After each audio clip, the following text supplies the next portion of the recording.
سے پہلے ہی اللہ کے نبی جب رجب کا مہینہ آتا تھا جو اس سے پہلے گزرا ہے تو اس میں یہ دعا فرمایا کرتے تھے اللہم بارک لنا فی رجب و شعبان وبلغنا رمضان، یا اللہ ہمارے رجب اور شعبان میں برکت عطا فرما اور ہمیں رمضان مبارک نصیب فرما۔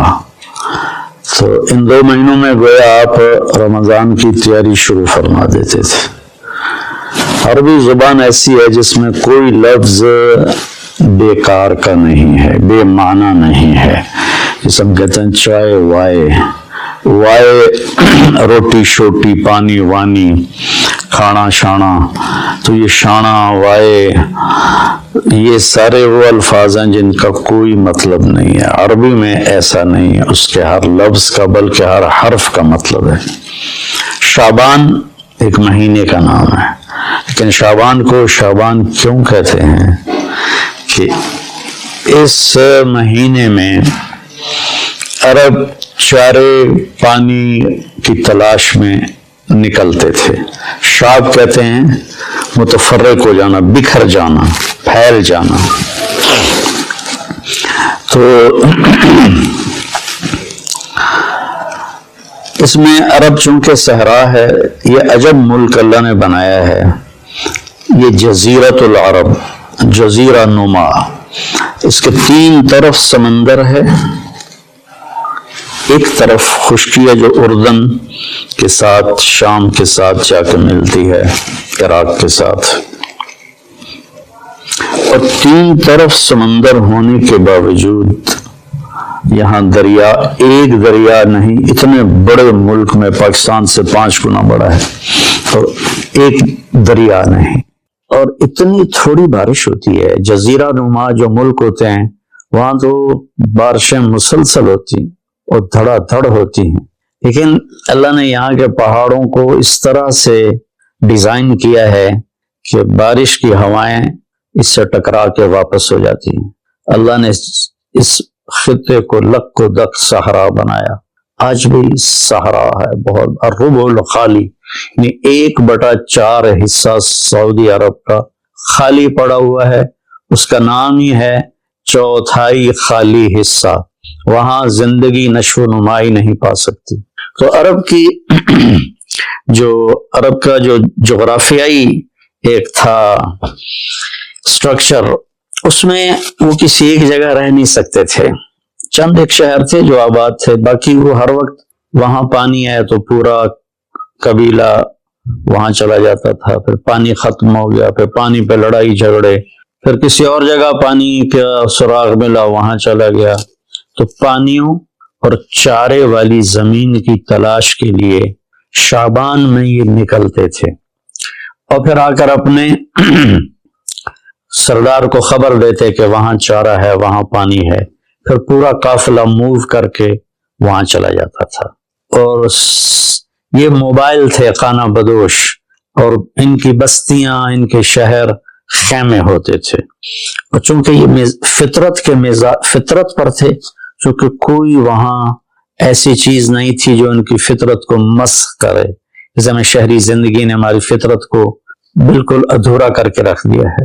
ہم نے آج تک چمکتا چاند نہیں دیکھا، تاروں بھری اندھیری رات نہیں دیکھی، ستاروں کی مسکراہٹ نہیں دیکھی، سورج چاند کی خوبصورت نورانی ہم نے اس کی شعاعیں نہیں دیکھی، کرنیں نہیں دیکھی۔ تو وہ لک و دک میدان تھا۔ افلا ينظرون الى الابل كيف خلقت، اب اس ماحول میں رہ کر آپ اس آیت کو سمجھے۔ اونٹ ان کی سواری تھی تو اللہ فرماتا ہے اے اونٹ تو دیکھو کیسے بنا ہے، کس نے بنایا ہے۔ وَإِلَى السَّمَاءِ كَيْفَ رُفِعَتْ، جب تم صحرا میں سوتے اور اوپر تاروں بھری رات ہوتی ہے یا 14ویں کا چاند ہوتا ہے، یہ کس نے اوپر کھڑا کر دیا۔ وَإِلَى الْجِبَالِ كَيْفَ نُصِبَتْ، یہ تمہارے چاروں طرف پہاڑ ہیں کالے سیاہ، یہ کس نے کھڑے کیے، کیسے کھڑے ہو گئے۔ وَإِلَى الْأَرْضِ كَيْفَ سُطِحَتْ، اور یہ زمین بچھونا کیسے بن گئی، اس میں تم سفر کرتے ہو، ہم نے تمہارے لیے زمین کو سکیڑ دیا۔ تو یہ کلچر تھا عرب کی بود و باش اور تہذیب کا کہ یہ موبائل رہتے تھے، جب ایک جگہ بستی آباد ہوتی تھی تو جو فطرت میں ہوتا ہے نا اس میں مزاج عشق بہت طاقتور ہوتا ہے، اس لیے عربی شاعری کو کوئی نہیں پہنچ سکا آج تک، عربی شاعری کو مزاج عشق میں، حس لطیف میں، حالانکہ وہ ان پڑھ تھے لیکن ان کا شاعر کھڑا ہوتا تھا بغیر تیاری کے 100 شعر فی البدی پڑھ دیتا تھا۔ فی البدی سے مراد ہے پہلے سے کوئی تیار نہیں کیے ہوتے تھے، بس کہتا تھا اور کہتا چلا جاتا تھا۔ تو عشق و محبت بھی عرب کا عشق زنا سے پاک تھا۔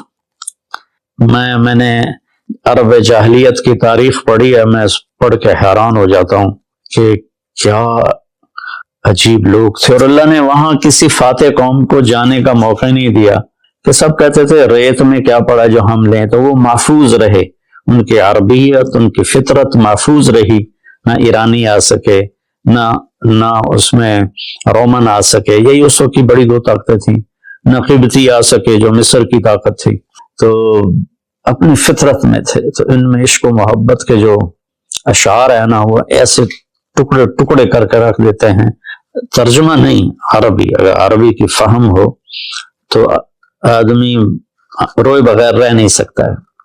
تو جب وہ ایک جگہ کو چھوڑتے تھے اور دوسری جگہ شفٹ ہو جاتے تھے، پھر جب وہاں سے اسی قبیلے کے کسی شاعر کا گزر ہوتا تو وہ ایک دم وہاں گم ہو جاتا، پرانی بستی، پرانا منظر، خیمے اور محبوب کا آنا جانا، تو ایک دم ان کی زبان پھڑک اٹھتی تھی۔ عرب کا سب سے مشہور قصیدہ امرؤ القیس کا ہے، وہ شروع یہاں سے ہوتا ہے کہ وہ ذکر کرتا ہے ان ایام کو جن ایام میں وہ یہاں رہتے تھے، اور وہ جس سے پیار کرتا تھا وہ وہاں ہوتی تھی۔ یہ تو ایک کردار ہے کہ پورے عرب میں یہ ثقافت تھی۔ تو وہ شاعر اپنا قصیدہ لکھتا ہے تو اس سے پہلے اس تصور کو لاتا ہے۔ یہ شعبان سے جڑی باتیں آپ کو بتا رہا ہوں، گزر ہوتا ہے بس اب تو وہ جگہ اجاڑ ہے لیکن وہاں وہ گارے کے نشان ہیں اور کچے اینٹوں کے نشان ہیں، خیموں کے کھونٹوں کے نشان ہیں، تو ایک دم پیچھے اس کے جھروکے کھلتے ہیں ماضی کے، اور وہ ایک دم آواز لگاتا ہے اپنے ساتھیوں کو، کفا کفا، ارے ٹھہر جاؤ۔ تو وہ اس کے ساتھی کہتے ہیں کیا ہو؟ نبکی من ذکر حبیب و منزل بسقط اللواء بین الدخول فحومل، ٹھہر جاؤ، تھوڑا سا رو لینے دو محبوب کی یاد میں، کفا، ٹھہرو، نبکی من ذکر حبیب و منزل، تھوڑی دیر ٹھہرو، محبوب اور محبوب کے جگہ کو دیکھ کے مجھے آنسو بہانے دو۔ جو سقط اللواء، جو دخول اور حمل کے درمیان جگہ ہے، وہاں پر میرے محبوب کی بستی تھی اور ہم یہاں رہتے تھے۔ پھر وہ آگے قصیدہ چلتا، میں ویسے اشعار سنا دیتا ہوں، ترجمہ نہیں۔ کفا، ٹھہرو، کیا ہوا؟ کنب کے رونا ہے، من ذکر حبیب و منزل، عشق پر، معشوق پر، جگہ پر، اور پھر یہاں چھوڑ جانے پر۔ بسقط اللواء بین الدخول فحوملی فصوضع فی المقرات لم یعف رسمها لما نسجتها من جنوب وشمالی ترى بعر الارعام في عرصاتها وقيعانها كأنه حب فلفل كأني غداة البين يوم تحمل غدا سمرات الحي ناقف حنظلي۔ میں اس کا ترجمہ کرتا ہوں۔ وہ کہتا جب وہ قافلہ وہاں سے چل رہا تھا اور سارے جا رہے تھے اور شفٹ ہو رہے تھے اور میرے جانے کی کوئی ابھی سبیل نہیں تھی، تو میں ان کو جاتے دیکھ کر میرا حال وہ تھا جو حنظل، اس کی مثال میں دوں گا، ہماری عورتیں پیاز کاٹتی ہیں نا تو اس سے ایک گیس نکلتی ہے جس سے آنسو نکلتے ہیں بے تحاشا، جیسے کوئی بہت ہی رو رہا ہو۔ تو حنظل ایک کڑوا پھل ہے جس کو کڑتما کہتے ہیں، یہ اس کو جب توڑتے ہیں تو اس میں سے بھی ایک گیس سے نکلتی ہے تو وہ نکلتا ہے، آنسو نکلتے ہیں۔ تو اتنی خوبصورت تشبیہ لایا ہے۔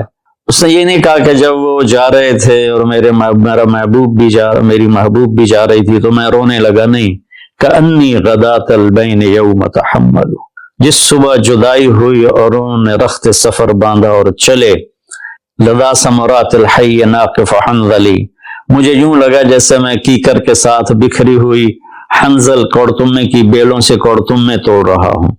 تو جو عرب کی تہذیب کو جانتا ہے تو وہ تو اس کا مزہ لے گا کہ کوڑتوں میں توڑتے ہوئے کتنا آنسو نکلتے ہیں. پھر وہ اس کو تھوڑا پھیلاتا ہے کہ میرے رونے پر رحم کھا کر وقوفم بہا صحبی علی مطیہم، میرے دوستوں نے اپنی سواریوں کو لا کے کھڑا کیا. یقولون لا تہلک اسم وتجملی، ارے بھائی نہ رو، صبر کر. اور ان پاگلوں کو کون بتائے وَإِنَّ الشِّفَاءِ عَبْرَةٌ مُحْرَقَةٌ فَهَلْ عِنْدَ رَسْمٍ دَارِسٍ مِّن مُعَوَّلِ. میں انہیں یہ بتانا چاہتا ہوں کہ مجھے رونے دو، کوئی رونے والا بھی لاؤ جو میرے ساتھ روئے یا مجھے رولائے کہ میری شفا رونے میں ہے.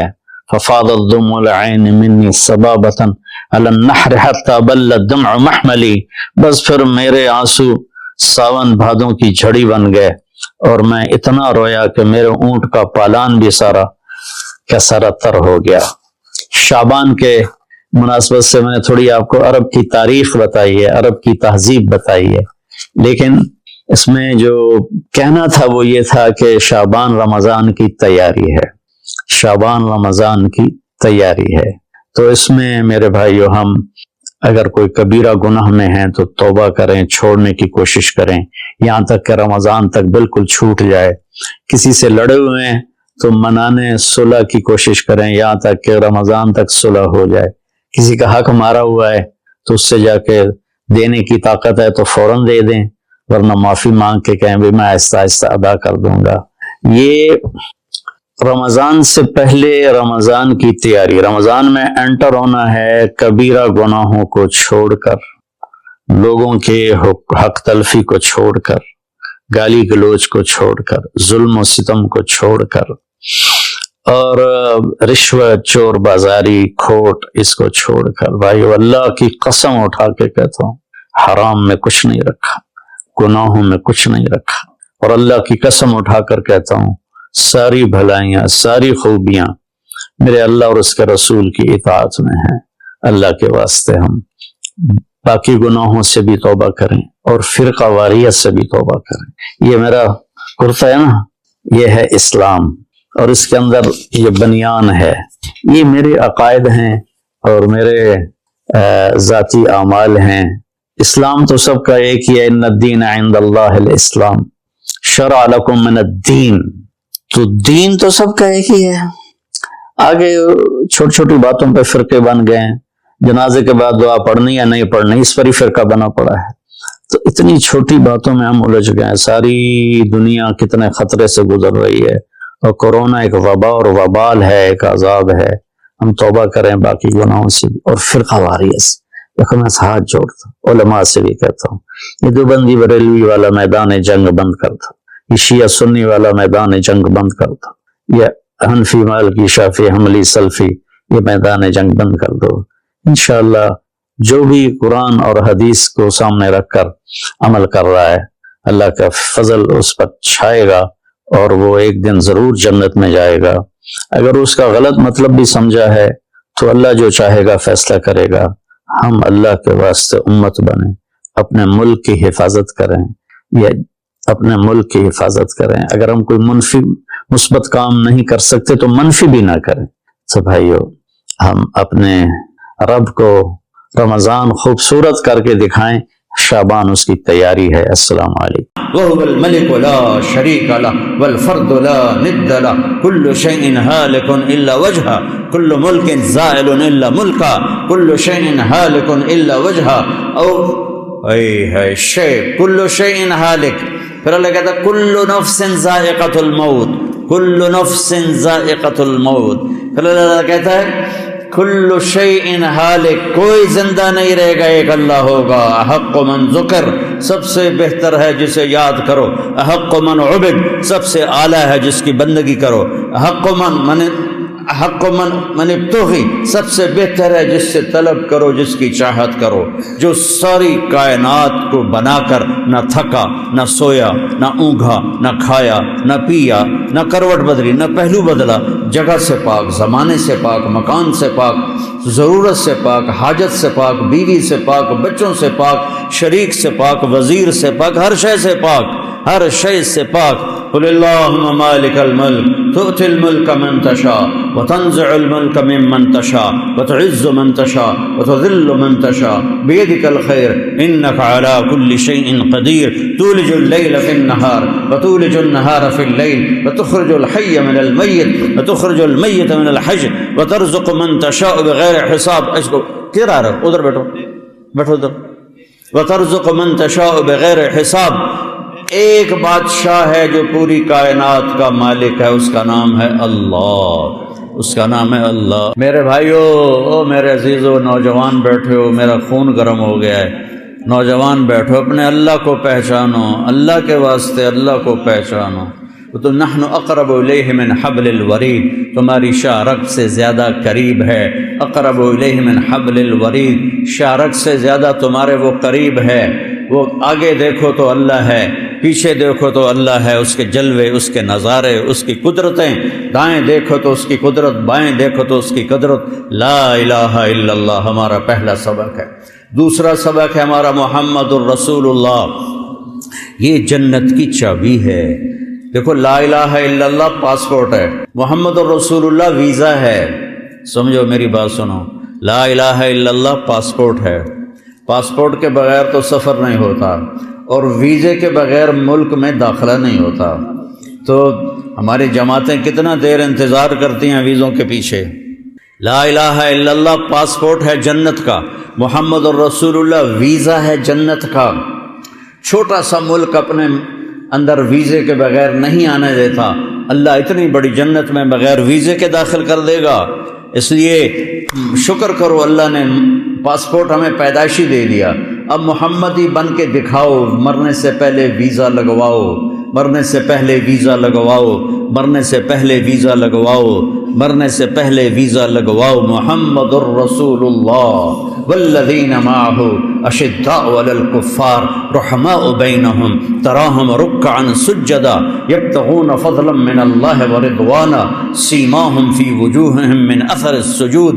میرا رب اپنے نبی کی حمد، ہم بھی نعتیں پڑھتے ہیں، میرا رب اپنے نبی کو ہمیں سمجھا رہا ہے کہ میرا نبی کیسا ہے، کہ والضحیٰ، مجھے قسم ہے روشن دن کی، والضحیٰ، مجھے قسم ہے تیرے علم کی، والضحیٰ، مجھے قسم ہے تیرے نورانی چہرے کی۔ یہ سارے مطلب تفسیر میں لکھے، جس کے چہرے کی اللہ قسم اٹھائے۔ واللیل اذا سجا، قسم ہے مجھے رات کے چھا جانے کی۔ واللیل اذا سجا، قسم ہے مجھے تیری ستاری کی چادر کی جس میں تو اپنی امت کو چھپائے گا۔ واللیل اذا سجا، قسم ہے مجھے تیری سیاہ زلفوں کی جو تیرے شانوں پہ بکھری رہتی ہیں۔ فاصبر فإنک بأعیننا، میرے محبوب میں دیکھ رہا ہوں آپ بڑی تکلیف میں ہیں، لیکن آپ گھبرائیں نہیں، میری نظریں آپ کا طواف کر رہی ہیں، میری نظریں آپ کے گرد گھوم رہی ہیں۔ انک بأعیننا، انک بأعیننا، انک بأعیننا، میری نظر تو اس سے ہٹتی نہیں، میری نظریں تجھ پر ٹکی ہوئی ہیں، میں ساری کائنات کو دیکھتا ہوں، میرے لیے سب برابر ہے، لیکن میری خاص نظر تیرے اوپر ٹکی ہوئی ہے، تو حبیب ہے۔ آپ عرش پہ گئے، اللہ سے پوچھا اتخذت ابراہیم خلیلا وموسیٰ کلیما وألنت لداود الحدید وسخرت لسلیمان الریاح وأحییت لعیسی الموتى فماذا جعلت لی۔ یا اللہ، تو نے ابراہیم کو خلیل بنایا، موسیٰ کو کلیم بنایا، سلیمان کے لیے ہوا تابع کی، اور تو نے عیسیٰ علیہ السلام کے لیے مردے زندہ کیے، یا اللہ، اور تو نے موسیٰ علیہ السلام کے لیے سمندر مسخر کیے، تو یا اللہ فماذا جعلت لی، میرے لیے کیا ہے، میرے لیے کیا ہے، میرے لیے کیا ہے۔ اللہ نے کہا وَلَيْسَ قَدْ آتَيْتُكَ أَفْضَلَ مِنْ ذَلِكَ كُلِّهِ، میرے محبوب آپ کو وہ دیا ہے جو کسی کو نہیں دیا۔ کہ کیا دیا ہے؟ کہ اللہ ذکرت الا ذکرت معی، قیامت تک تیرا میرا نام اکٹھا رہے گا، جدا نہیں ہو سکتا۔ لا الہ الا اللہ، بولو آگے۔ لا الہ الا اللہ کے ساتھ آدم جوڑے، اتار دیے گئے، موسیٰ آئے اتر گئے، عیسیٰ آئے اتر گئے، نوح آئے پھٹی اتر گئی، داود آئے تختی اتر گئی، سلیمان آئے تختی اتر گئی، لوط آئے تختی اتر گئی، یحییٰ آئے تختی اتر گئی، شعیہ آئے تختی اتر گئی، ہارون آئے تختی اتر گئی، ہود آئے تختی اتر گئی، صالح آئے تختی اتر گئی، شعیب آئے تختی اتر گئی، اسماعیل آئے تختی اتر گئی، اسحاق آئے، یوسف آئے، یعقوب آئے، آتے گئے تختیاں اتروا کے جاتے گئے، آتے گئے جاتے گئے، آتے جاتے گئے. جب آیا لا الہ الا اللہ اور محمد رسول اللہ تو اللہ نے کہا بس اب قیامت تک تیرا میرا نام اکٹھا رہے گا. ہاں اگر اللہ تک جانا ہے تو محمد ہی بن کے دکھا دو. اللہ تک جانا ہے تو محمد ہی بن کے دکھا دو. اپنے ظاہر کو بھی بناؤ اپنے نبی جیسا, اپنے باطن کو بناؤ اپنے نبی جیسا. میرا نبی کا دل سب سے صاف. اپنے دلوں کو بغض سے پاک کرو, حسد سے پاک کرو, نفرت سے پاک کرو, کسی کی ٹانگیں کھینچنے کے جذبوں سے پاک کرو, حرص و حوث کے جذبوں سے پاک کرو, اور اپنی زبان کو گالی سے پاک کرو, غیبت سے پاک کرو, جھوٹ سے پاک کرو, دھوکے سے پاک کرو, فراڈ سے پاک کرو, بے ایمانی سے اپنے کاروبار کو پاک کرو, جھوٹ سے پاک کرو, اور دھوکے بازی سے اپنے کاروبار کو پاک کرو. اپنے نبی کے قدموں پر چلتے جاؤ گے تو ایک دن اللہ تمہارے لیے استقبال کے لیے کھڑا ہوگا. آجا میرا بندہ, تو نے مجھے پٹھان بن کے نہیں دکھایا, پنجابی بن کے نہیں دکھایا, بلوچی بن کے نہیں دکھایا, تو نے مجھے سرائکی بن کے نہیں دکھایا, اور تو نے مجھے تورانی ایرانی بن کے نہیں دکھایا, تو نے مجھے محمدی بن کے دکھایا. اور محمد کو میں نے حبیب بنایا ہے, حبیب. اما انا فحبیب اللہ. صحابہ آپس میں باتیں کر رہے تھے, یار دیکھو اللہ نے ابراہیم کو خلیل بنایا, اللہ نے موسیٰ کو کلیم بنایا, اور اللہ تعالیٰ نے سلیمان کو مردے زندہ کر کے دیے, اور اللہ نے فلاں نبی کو یہ دیا, اللہ نے فلاں نبی کو یہ دیا. تو اوپر سے آپ آ گئے کہ سمعت مقالتکم وعجبکم, میں تمہاری بات بھی سن رہا تھا, تمہاری حیرانی بھی دیکھ رہا تھا. بے شک اما ابراہیم فخلیل اللہ واما عیسیٰ فکلیم اللہ وَأَمَّا صَاحِبُكُمْ هَذَا فَحَبِيبُ اللَّهِ. تمہارا ساتھی حبیب اللہ ہے, حبیب اللہ ہے.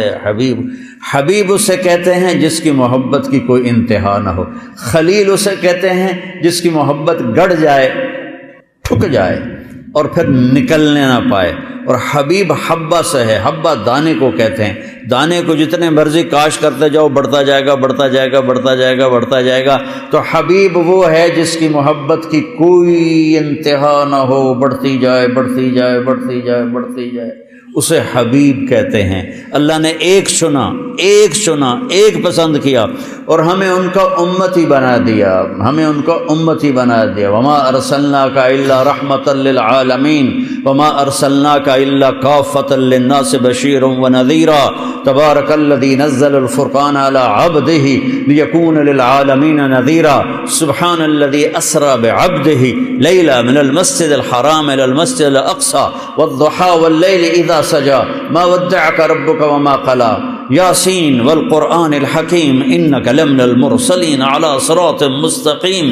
ہائے ہائے ہائے, کیسے میرا رب اپنے حبیب کو بیان کرتا ہے. والنجم اذا ہوا ما ضل صاحبکم وما غوا وما ينطق عن الهوى ان هو الا وحی یوحى علمه شدید القوى ذو مرة فاستوى وهو بالافق الاعلى ثم دنا فتدلى فكان قاب قوسين او ادنى فاوحى الى عبده ما اوحى ما كذب الفؤاد ما راى افتمارونه على ما يرى ولقد راى نزلة اخرى عند سدرة المنتهى عندها جنة المأوى اذ يغشى السدرة ما يغشى ما زاغ البصر وما طغى لقد راى من آيات ربه الكبرى فلا وربك لا يؤمنون حتى يحكموك فيما شجر بينهم ثم لا يجدوا في أنفسهم حرجا مما قضيت ويسلموا تسليما والضحى والليل إذا سجى ما ودعك ربك وما قلى وللآخرة خير لك من الأولى ولسوف يعطيك ربك فترضى.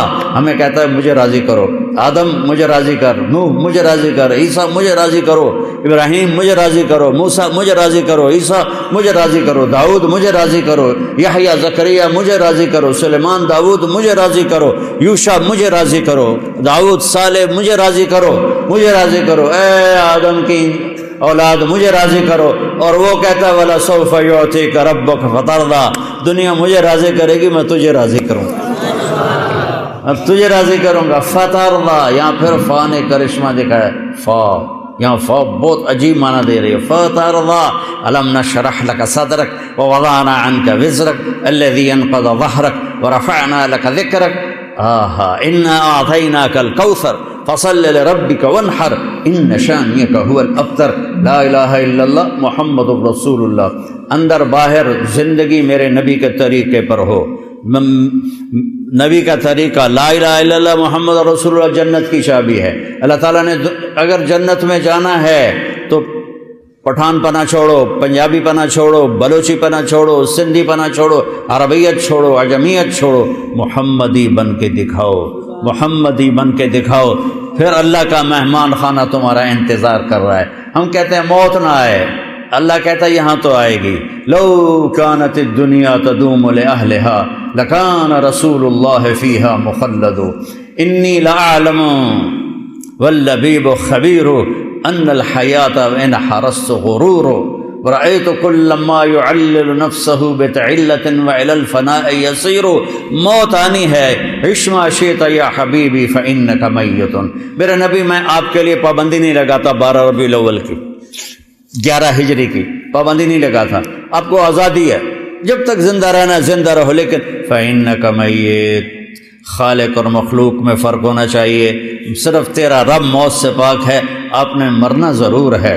پھر آپ کی بادشاہی ہے، میں قائم دنیا کو شان و شوکت دکھاؤں گا میں آپ کی۔ آپ نے کہا قیامت کے دن میں سب سے اوپر ایک ٹیلے پر ہوں گا، میری امت میرے ساتھ ہوگی، اللہ کا جھنڈا میرے ہاتھ میں ہوگا، اور پوری دنیا کے انسان ہمیں دیکھ کر، انبیاء تک دیکھ کر حسرت کریں گے، کاش ہم اس جھنڈے کے نیچے ہوتے، کاش ہم انا اول الناس خروجا اذا بعثوا، سب سے پہلے قبر سے میں نکلوں گا، انا قائدهم اذا وفدوا، جب چلیں گے اللہ کی طرف میں سب سے آگے چلوں گا، انا خطیبهم اذا انصتوا، جب لوگ چپ ہو جائیں گے، لا تسمعوا الا ہمسا وخشعت الاصوات للرحمن فلا تسمعوا الا ہمسا وعنت الوجوہ للحی القیوم ذلك اليوم الحق فمن شاء اتخذ الى ربه سبیلا۔ وہ دن وما ادراک ما القارعہ، وہ دن وما ادراک ما الحق، الحاقہ ما الحاقہ وما ادراک ما الحاقہ، القارعہ ما القارعہ وما ادراک ما القارعہ وما ادراک ما یوم الدین ثم ما ادراک ما یوم الدین۔ اس دن اللہ کا نبی اپنی شان دکھا، اللہ اپنے نبی کی شان دکھائے گا، ساری دنیا دیکھے گی کہ او ہو کاش ہم اس نبی کی مان، امت کہے گی کاش ہم یا رسول اللہ آپ کی مان لیتے، آج ہم بھی مزے میں ہوتے، چند ٹکوں پر بک گئے، چند مرلے زمین پر بک گئے، چند کاغذ کے نوٹوں پہ بک گئے، ایمان کو گٹر میں ڈال دیا، اور چند سکے جمع کرتے کرتے موت اٹھا کے لے گئی۔ اولاد کا مقدر ہے یا نہیں ہے کسی کو پتہ ہی کوئی نہیں ہے۔ تو میرے نبی کی غلامی ہوگی، اور ایمان والے سارے پل صراط پار کر کے جنت کے دروازے پر پہنچ جائیں گے۔ آگے جنت کے دروازے بند ہوں گے، جیسے یہ دروازے بند ہیں، سامنے دروازے بند ہوں گے، سامنے 2 چشمے ہوں گے، ایک سے پانی پئیں گے، پیٹ کا پخانہ ختم، پیشاب ختم، سینے کا کھوٹ ختم، نفرت ختم۔ یا تو یہ پیشاب پخانہ اتنی مصیبت بنا رہتا ہے انسان کے لیے، تو سب سے پہلا کام ہوگا پانی پئیں گے تو پیشاب ختم، پخانہ ختم۔ ہزاروں سال کھاتے رہیں کوئی گندگی نہیں بنے گی، ہزاروں سال پیتے رہیں کوئی پیشاب کا قطرہ نہیں بنے گا، اور پھر اس کے بعد دوسرے سے وضو کریں گے تو ان کے چہروں پر جوانی کی بہار آئے گی جو کبھی لوٹ کے واپس نہ جائے گی، ہمیشہ چہرے تر و تازہ رہیں گے۔ ہم جوانی چاہتے ہیں، بوڑھے ہو جاتے ہیں، ہم زندگی چاہتے ہیں، مر جاتے ہیں، ہم خوشیاں چاہتے ہیں، غم گھیر لیتے ہیں، ہم بقا چاہتے ہیں، فنا آ کے ہمیں فنا کر دیتی ہے۔ تو اللہ نے کہا تھوڑا صبر کر لو، میرے نبی کی غلامی میں آ جا، محمدی بن کے آ جا، باقی ساری نسبتیں مٹا دے، نفرتیں مٹا دے، فرقہ واریت مٹا دے، میں یہ ہوں میں وہ ہوں، اس کو سلام نہیں کرنا، ان کے پیچھے نماز نہیں پڑھنی، یہ کافر ہے، یہ مرتد ہے، یہ وہ ہے، یہ وہ ہے، یہ جو ممبر سے آگ برس رہی ہے اور خطیبوں کی زبان سے شعلے نکل رہے ہیں، یہ ان کو اللہ قیامت کے دن پوچھے گا کہ جب ان الذین فرقوا دینہم لست منہم فی شیء انما امرہم الی اللہ، کتنی بڑی دھمکی اللہ دے رہا ہے، یہ جو فرقہ واریت پھیلا رہے ہیں آپ کا ان سے کوئی واسطہ نہیں، آپ کا ان سے کوئی رشتہ نہیں، میں نانو آپ پہ قیامت والے دن رولر پھیرنا ہے، پھر میں ہم امت ہیں، ہم امتی ہیں۔ اب کوئی کسی طرف فکر رکھتا ہے، کوئی کسی خیال کا ہے، کوئی کسی خیال کا ہے، سب کے لیے باہیں پھیلا دو، اپنی باہوں کو لمبے راستوں کی طرح کر دو، ہر راستہ دنیا کے راستوں کی طرح اپنی باہیں پھیلا دو، اور ہر آنے والوں کو سینے سے لگا لو۔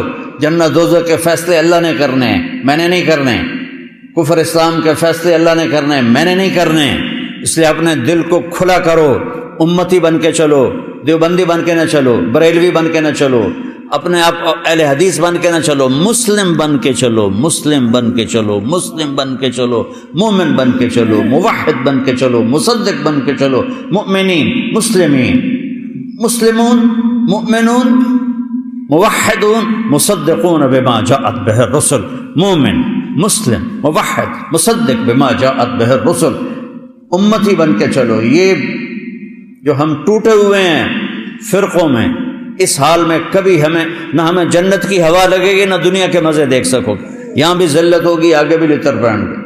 تو سارے وہاں پہنچیں گے تو دوسرے چشمے سے وضو کریں گے تو چہرے تر و تازہ۔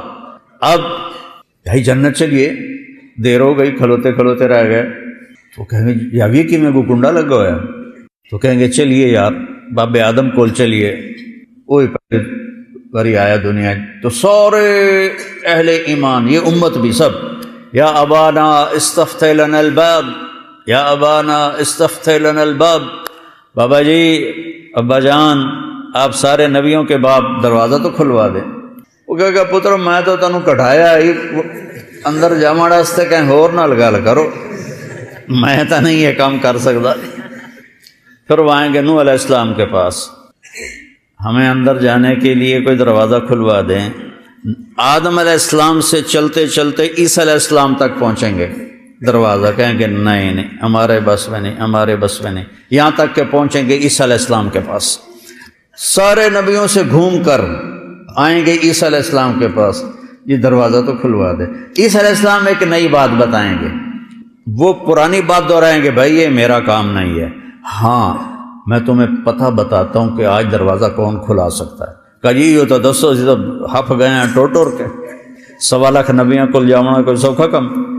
وہ کہیں گے جاؤ محمد الرسول اللہ، محمد بن عبداللہ بن عبد المطلب بن ہاشم بن عبد مناف بن قصی بن کلاب بن مرہ بن کعب بن لبی بن غالب بن فہر بن مالک بن نضر بن کنانہ بن خزیمہ بن مدرکہ بن الیاس بن مضر بن نزار بن معد بن عدنان بن اود بن حمیسہ بن سلامان بن عوس بن بوز بن قموال بن ابی بن عوام بن ناشد بن حزا بن بلداس بن یدلاف بن طابخ بن جاحم بن ناحش بن ماخی بن عیفی بن عبقر بن عبید بن الدعاء بن حمدان بن سنبر بن یثربی بن یحزن بن یلحن بن ارعوہ بن عیذی بن ذیشان بن عیسر بن اقناد بن ایہام بن مقصر بن ناحذ بن زارع بن سمی بن مزی بن عوض بن عرام بن قیدار بن اسماعیل بن ابراہیم بن آذر بن ناحور بن سرود بن رعو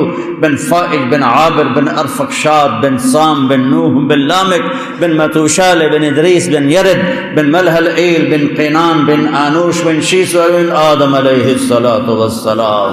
یہ ہے میرا نبی، وہ نبیوں میں رحمت لقب پانے والا، مرادیں غریبوں کی برلانے والا، غریبوں کا والی، یتیموں کا مولا، یہ ہے میرا نبی، یہ ہے محمد مصطفیٰ، ہاشمی، عربی، قرشی، یہ ہے میرا نبی، یہ ہے آپ کا نبی۔ اس کی زندگی کو اپناؤ، اس کی زندگی کو اپناؤ، اندر سے بھی باہر سے، اندر کو نفرتوں سے پاک کرو، اندر کو حسد سے پاک کرو، اندر کو ریاکاری سے پاک کرو، اندر کو بغض سے پاک کرو، اندر کو دنیا کی ہوس سے پاک کرو، دنیا کے لالچ سے پاک کرو، آنکھوں کو بے حیائی سے پاک کرو، کانوں کو بے حیائی سے پاک کرو، زبان سے بے حیائی کے لفظوں سے اپنی زبان کو پاک کرو۔ مسلمان کو ماں بہن کی گالی دینا گناہ کبیرہ ہے، گناہ کبیرہ ہے، گناہ کبیرہ ہے، گالی نہ دو، سباب المؤمن فسوق۔ اب آ جاؤ، پھر آپ سارے آ گئے، یا رسول اللہ ٹوٹر تھک گئے ہیں، سنیں تو آج بوا کھولنا ہے، مہربانی کرو۔ آپ کہیں گے انا لہو انا لہو انا لہو، یہ میں نے ہی کرنا تھا، یہ میں نے ہی کرنا تھا، یہ میں ہی کروں گا۔ اچھا پہلے ہی کیوں نہیں چلے گئے محمد مصطفیٰ کے پاس صلی اللہ علیہ وسلم؟ اللہ نے بھلا دیا، اور اللہ نے اپنے نبی کے مرتبے کو، شان کو بلند کر کے دکھایا کہ محمد سے وفاتوں نے تو ہم تیرے ہیں، یہ جہاں چیز ہے کہ لوح قلم تیرے۔ ایک دفعہ مجھے کسی نے کہا کہ آپ کا ذوق ہے شعر و شاعری، تو اقبال کا سب سے اعلیٰ شعر کون سا ہے؟ میں نے کہا اپنے اپنے ذوق کی بات ہے، میرے نزدیک تو اقبال کا سب سے اعلیٰ شعر ہے کہ محمد سے وفاتوں نے تو ہم تیرے ہیں، یہ جہاں چیز ہے کیا لوح و قلم تیرے ہیں۔ آپ کہیں گے میں کروں گا، آپ سجدے میں گریں گے، اللہ کہے گا یا حبیبی یا محمد ارفع راسک سل تعطا اشفع تشفع، میرے محبوب میرے حبیب سر اٹھا، بول پورا کیا جائے گا، مانگ ملے گا۔ تو اللہ تعالیٰ کہیں گے یا اللہ دروازہ کھول، اللہ تعالیٰ کہیں گے آپ افتتاح کریں گے تو کھلے گا، نہیں تو نہیں کھلے گا۔ آپ آگے جائیں گے، آپ کے لیے جنت سے ایک سواری آئے گی، سبز پروں کے ساتھ اڑتی ہوئی آئے گی، سبز پر ہوں گے اس کے، وہ اگر آپ کے سامنے ایسے لینڈ کرے گی اور یوں آ کے بیٹھ جائے گی، آپ اس کے اوپر ایسے سوار ہوں گے۔ اس کی جو رسی ہے، ایسے جو رسی ہوتی ہے، یہ رسی اس کی نا یوں نیچے گر جائے گی۔ نیچے گرنے کا مطلب ہے کہ یہ رسی آپ نے نہیں سنبھالنی، آپ نے اس سواری کو خود نہیں چلانا، اس کی لگام میرے نبی نے نہیں پکڑنی۔ کوئی آنے والا ہے نوکر، کوئی خادم آنے والا ہے، بڑے بھاگاں والا، بڑے نصیباں والا، بڑے جڑا نبی دی سواری دی واگ نپے، اس تو بڑے بھاگ کہندے ہون گے، سارے دے سر چون جاون گے، لے ویکھو بھائی ہن کہندے نصیب میرے رب کی طرف سے اعلان ہوگا بلال حبشی کو یہ واگ پکڑا۔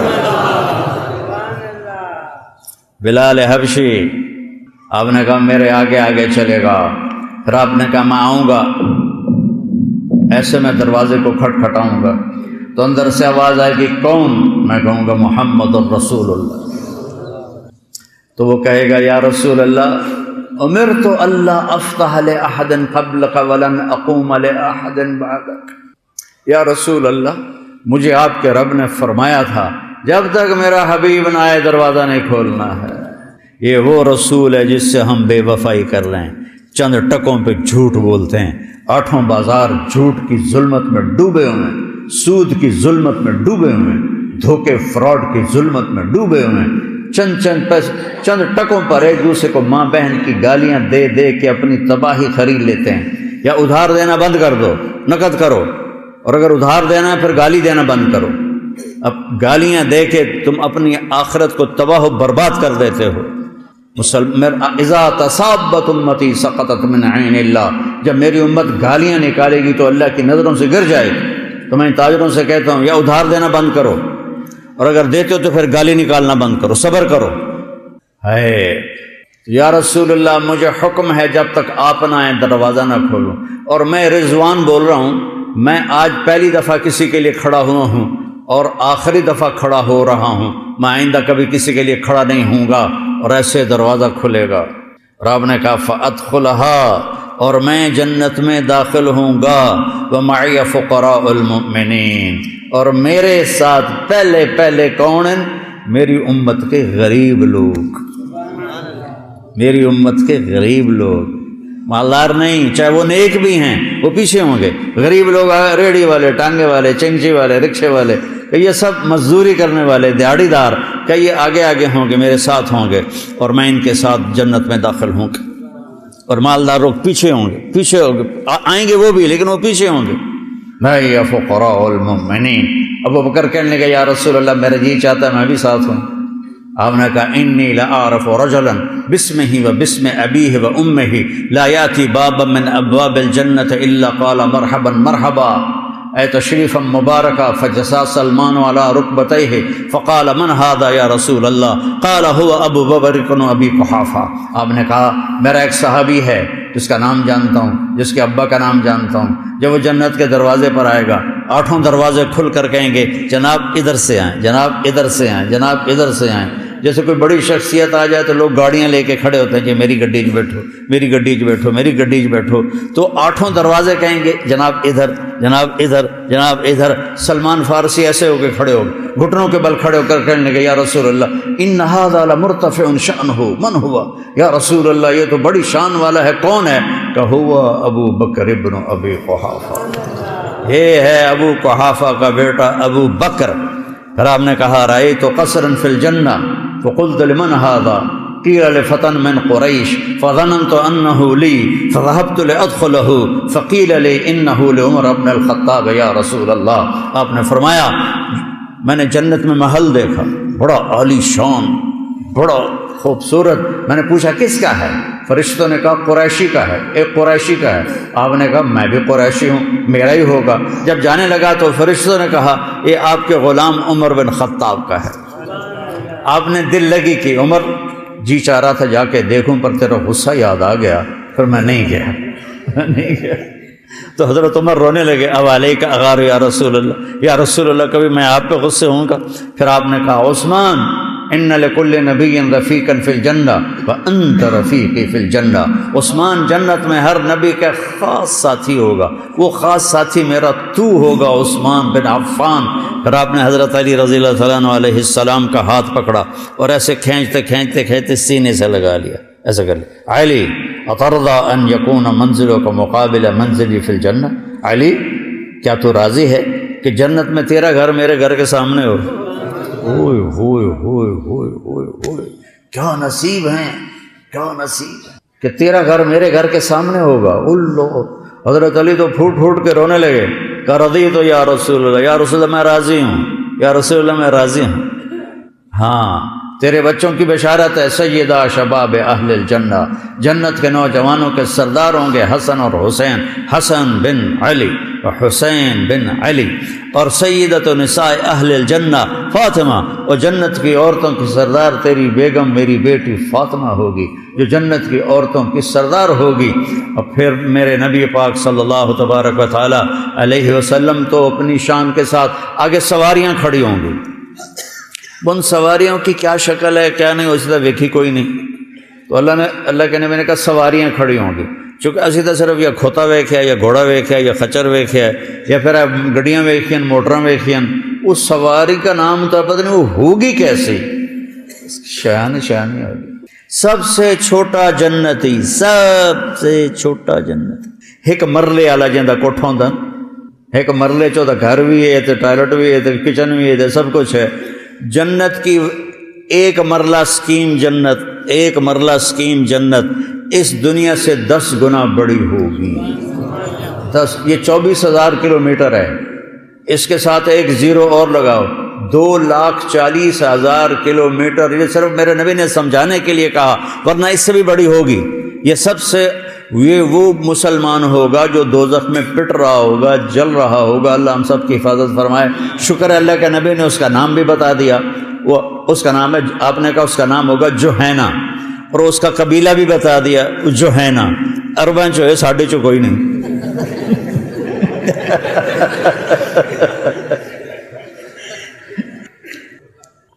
وہ ماریں کھا کھا کے جب آئے گا اور اس کے لیے جنت کا دروازہ کھلے گا تو ایک خوبصورت جوان اس کے سامنے کھڑا ہوگا، اس کے سامنے ایسے جیسے ہم بڑوں کے سامنے جھکتے ہیں نا، گھوڑے ہماری تہذیب ہے، ہم گھوڑے پہ کرتے ہیں، ہمارے ملتان کے ادھر کہتے ہیں جی قدمات ہاتھ ہے جی، تو وہ ایسے ہوگا، وہ کہے گا ارے کیا ہوا؟ کہا تم فرشتے نہیں ہو؟ کہا نہیں میں تو آپ کا نوکر ہوں، اور میرے جیسے 80,000 نوکر آپ کے ہیں، 80,000 نوکر، ادنا درجے کا جنتی ہے، سب سے چھوٹا جنتی ہے، 80,000 خادم، اور جب وہ چلے گا تو کارپیٹنگ ہوگی، کارپٹ بچھے گا، کتنا لمبا ہوگا وہ کارپٹ؟ 40 سال اس پر چلتا جائے گا تب جا کے وہ ختم ہوگا۔ یہ ساری دنیا میں نے پھری ہے، 100 کے قریب ملک میں نے دیکھے ہیں، ایدے جاؤ تو ایدے جاؤ، 1-2 مہینے کم پورا ہو جاتا ہے، ایک جہاز تے چڑھو، دوے تے لو، دوے تے چڑھو، تریے تے لو، تے چل دنیا مک گئی۔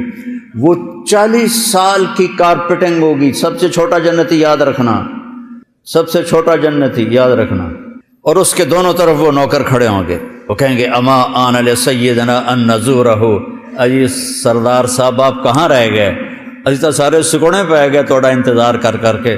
وہ کہے گا شکر کرو میں آ گیا جی، بڑے لطر کھاتے میں، شکر کرو میں آ ہی گیا ہوں۔ اور وہ جناب اچھلتے کودتے اس کو آگے لے جائیں گے، ایک تخت پر بٹھائیں گے، سونے چاندی زمرد یاقوت سے جڑا ہوا تخت، اور اس پر وہ بیٹھے گا، اور ادھر دیکھے گا تو کوئی انتہا نہیں، ادھر دیکھے گا کوئی انتہا نہیں۔ وہ کہے گا اے سارا کچھ کہندا ہے؟ وہ کہیں گے یہ آپ کا ہے۔ پھر وہ کہیں گے یہ ہمارے مالک دوزخ سے آئے ہیں، ان کی خدمت کرو بھائی، انہیں کھلاؤ پلاؤ۔ اب 80,000 نوکر، ایک ہاتھ میں ڈونگا اس میں کھانا، ایک ہاتھ میں گلاس، اس میں کوئی مشروب، شربت۔ یہاں تم کھانا چاہو تو پی نہیں سکتے، پینا چاہو تو کھا نہیں سکتے، زیادہ کھا لو تو پیتا نہیں جاندہ۔ 80,000 ڈونگے، 80,000 مشروب، وہ ہر ڈونگے کو مکمل کھائے گا، ہر گلاس کو مکمل پیے گا، ہر گھونٹ کی لذت پہلے سے زیادہ ہوگی، ہر لقمے کی لذت پہلے سے زیادہ ہوگی۔ ہم یہاں کھاتے ہیں تو جب پیٹ بھرنا شروع ہوتا ہے تو لذت کم ہونی شروع ہو جاتی، پھر ہم اٹھا دیتے ہیں۔ وہاں جتنا کھائے گا لذت بڑھتے بڑھتے بڑھتے انتہا تک جائے گی، پھر کھا بھی لیا، پھر پی بھی لیا، ڈکار ایک آئے گا اور ہر شے ہضم ہو جائے گی۔ پھر وہ کہیں گے میرے آقا اب آپ اپنی بیگم صاحب سے ملاقات کر لیں، تو وہ سارے ایک دم غائب ہو جائیں گے۔ ایسے نہیں کہ او جاندے پہنتے او مردے پہنتے او کھلوتے ہو، وہ یوں غائب ہو جائیں گے، اور پھر اس کے سامنے سے پردہ ہٹے گا، اسے پتہ ہی نہیں، پہلے ایسے لگے گا جیسے کوئی سینری ہے، لیکن ایک دم ایسے حرکت ہوگی تو ایسے دیکھے گا پردہ ایسے ہٹتا جائے گا ہٹتا جائے گا ہٹتا جائے گا، ایک اور ملک اسے نظر آئے گا، اور وہاں جنت کی حور ایسے ٹیک لگا کے بیٹھی ہوگی۔ ایسے موت ہوتی تو مر جاتا، یہ موت ہوتی تو مر جاتا، واللہ الذی لا الہ غیرہ، اگر موت ہوتی لولا اللہ قضا لأہل الجنت اللہ یموت لمات من حسنہا و جمالہا، جنت کی عورتوں کو دیکھو گے تو میرے رب ذوالجلال کی قسم، میرے نبی نے فرمایا اگر موت مر نہ گئی ہوتی تو ایک جھلک سے مر جاتے سارے۔ جب وہ اس کو دیکھے گا تو اس کی آنکھیں پھٹ جائیں گی ایسے، اور حرکت بھی اس کی بند ہو جائے گی، اور ویکھی جا رہے ہیں ویکھی جا رہے ہیں ویکھی جا رہے ہیں، نہ ایس پاسے نہ ایس پاسے، نہ انہوں کھرک ہوں ہے نہ وہیں کوئی پاسا پرتا اندہ با این ویکھی جاندہ۔ 40 سال دیکھتا رہے گا، 40 سال بغیر پلک جھپکے، ایسی کشش ہوگی۔ آخر وہ بولے گی اما لک فینا من رغبت، آپ کو میرا شوق کوئی نہیں؟ پھر وہ کہے گا من انت یا ہذہ، تو کون ہے بی بی بتا تو صحیح۔ وہ کہے گی انا من اللواتی خبین لک، میں وہ ہوں جو تیرے انتظار میں بیٹھے بیٹھے سکڑے پہ گئی، کدھر رہ گیا ہوں۔ وہ کہے گا بی بی شکر کر میں آ گیا۔ اب وہ آگے بڑھ کر اس کو ایسے گلے سے لگائے، اور یہ جو گلے سے لگانا ہے، اور اس کے 70 جوڑے 100 جوڑے اس کے جسم پر ہوں گے۔ قد اس کا 130 فٹ ہوگا، جنت کی حور کا قد 130 فٹ ہے، 60 ہاتھ، ایک ہاتھ 25 انچ کا ہوتا ہے، 130 فٹ کی ہائٹ ہے۔ یہ جو ہماری اسماعیل مسجد کا جو وہ ہے مینار، اس سے بھی اوپر اس کا قد نکل جائے گا، اور تم اگر اس قد میں چلے گئے تو ہم تو بوجھ پا جائے گی، تو تمہارا قد بھی 130 فٹ اللہ کرے گا۔ پھر اس کو سے، اور وہ جو آخری لباس اس کے اوپر ہوگا، جو وہ یہ 1 2 3 4 5 6 7 8 9 10 80 90 100 کے 100 لباس نظر آئیں گے۔ اب میں نے بنیان پہنی ہے، اس کرتے کی وجہ سے آپ کو نظر نہیں آ رہی۔ آپ خامد اپنی بیوی کے 100 لباس آگے پیچھے آگے پیچھے آگے پیچھے دیکھتے دیکھتے اس کے جسم کی چمک کو دیکھے گا، یوں لگے گا جیسے چاند کو کپڑے پہنا دیے گئے، اور پھر اس کا سے گلے سے لگائے گا تو یہ معانقہ اس کا 70 برس کا معانقہ ہوگا، اور یہ سب سے چھوٹا جنتی ہے، یہ سب سے ادنا درجے کا جنتی ہے۔ اور پھر جنت باقی کیسی ہوگی، اور جنت الفردوس کیسی ہوگی، اور اس میں حظیرۃ القدس ایک وی آئی پی جگہ ہے، وہ کیسی ہوگی۔ اللہ نے ساری جنت کو بنایا کونی فکانت کونی فکانت کونی فکانت، بن جا وہ بن گئی، بن جا وہ بن گئی، بن جا وہ بن گئی۔ جب جنت الفردوس کی باری آئی تو اللہ نے اپنے ہاتھوں سے جنت الفردوس بنائی۔ وہ کیا چیز بنی ہوگی، اور جس دن بنائی، آج سے کوئی 20 ارب سال پہلے دھماکہ ہوا جس سے ساری کائنات بنی، فرض کرو اسی وقت جنت بنی، تو کم از کم 20 ارب سال پہلے وہ بنی۔ اس دن سے آج، اور آج سے قیامت، اور قیامت سے جب تک اس کا دروازہ نہیں کھلتا، اللہ اس کی ہر چیز کو دن میں 5 دفعہ میک اپ کرتا ہے اور اسے خوبصورت بناتا ہے، اور 5 دفعہ۔ یہ مسجد اسماعیل ہے نا، اس کو آپ ڈیزائن کرنا شروع کرو، اور اس کی آپ رینوویشن کرو، اور اس کو خوبصورت بناؤ، ہیرے موتی جڑو، کرتے کرتے کرتے کرتے 100 سال میں مک جائے گی۔ فرق کرو 100 سال میں مک جائے، ویسے تو اس سے پہلے ہی مک جائے گی، چلو وڈی چھال مارو 100 سال۔ اس جنت کی لڑکی کا اتنا بڑا چہر ہوگا، 130 فٹ کا دیتا ایڈا تو منہ ہوئے گا، لیکن پھر بھی کتنا کو منہ ہے۔ اس کے چہرے کو روزانہ دن میں اللہ 5 دفعہ میک اپ کرتا ہے اور ہر دفعہ اس کا حسن بڑھ جاتا ہے.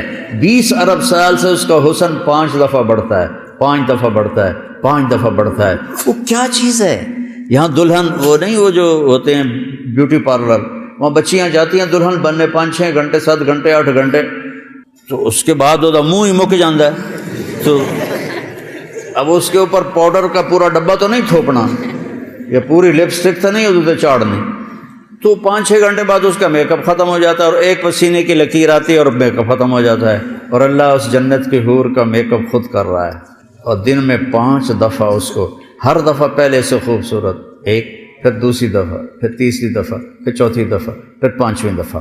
اور اس طرح کرتے کرتے کرتے کرتے 20 ارب سال ہو چکے ہیں، اور آئندہ سال بھی لگیں گے. مجھے بتاؤ جب وہ تمہارے سامنے آئے گی تو کیا حال ہوگا؟ اور یہ سب کو چھوڑو، جب اللہ اپنا دیدار کرائے گا تو کیا حال ہوگا؟ از لذت دیدارش خسرو چ تواں گفتن سر دادن و جاں دادن نادیدہ رخ یارے. خسرو یا رب، تجھے دیکھے بغیر جانیں قربان کر دیں، گردنیں کٹا دیں، جسم کٹوا دیے، ٹوٹے ٹوٹے ہو گئے تیرے عشق میں. بن دیکھے یہ سب کچھ کر دیا، جب تجھے دیکھیں گے تو ہمارا کیا حال ہوگا؟ اور پھر اللہ تعالیٰ پوچھے گا کیا حال ہے؟ خوش ہو؟ اللہ گولڈن سے کہے گا موٹر سائیکل چاہیے؟ وہ کہیں گے یا رب وما لنا الا الارض وقد آتیتنا ما لم تؤت احدا من خلقک. یا اللہ ہم کیسے راضی نہ ہوں، تو نے ہمیں وہ دے دیا جو کبھی نہیں دیا. اللہ کہے گا افلا اعطیکم بافضل من ذلکم، اب اس سے بھی بڑی چیز دوں. وہ کہیں گے ما ہوا، وہ کیا ہے؟ یا اللہ جنت لب گئی، حور قصور لب گئے، ان کیڑی شے؟ تو اللہ کہے گا احل علیکم رضوانی فلا اسخط علیکم ابدا. جاؤ میں تم سے راضی ہو گیا، اب کبھی ناراض نہیں. اب آئے گی آواز زندہ رہو، ان لکم من تحیوا فلا تموتوا ابدا. مبارک ہو، موت مر گئی، ہمیشہ زندہ رہو گے. ان لکم من تشبوا فلا تحرموا ابدا. اب کبھی بوڑھے نہیں ہوگے، ہمیشہ جوان رہو گے. ان لکم من تصحوا فلا تسقموا ابدا. اب تم ہمیشہ صحت مند رہو گے، بیمار نہیں ہوگے. ان لکم من تنعموا فلا تبأسوا ابدا. تم ہمیشہ تر و تازہ رہو گے، نعمتوں میں رہو گے، کبھی تم پر کوئی حال نہیں آئے گا. یہ ایک راستہ ہے جو ہمیں وہاں تک پہنچاتا ہے. یہ دعوت کی محنت بھائیو، اس کلمے کو سیکھنے کی محنت ہے، ان اعمال کو سیکھنے کی محنت ہے، اور اس کو آگے پھیلانے پہنچانے کی محنت ہے، جس سے ہم دنیا میں بھی، ہم اگر اللہ راضی ہے تو مزے ہیں، قبر میں بھی مزے ہیں، اور حشر میں بھی مزے ہیں، اور آخرت میں بھی مزے ہیں، اور جنت میں ہمیشہ ہمیشہ کے مزے ہیں. میں نے ایک دفعہ، میں جو آپ کو جنت کی حور بتاتا ہوں نا، یہ میں وہ ہے جو میں نے پڑھا ہے کہ اگر سورج کو انگلی دکھا دے، انگلی نہیں اتنا حصہ، لو ان بنانا من بنانها بدا لغلب ضوءه ضوء الشمس كما يغلب ضوء الشمس ضوء النجوم.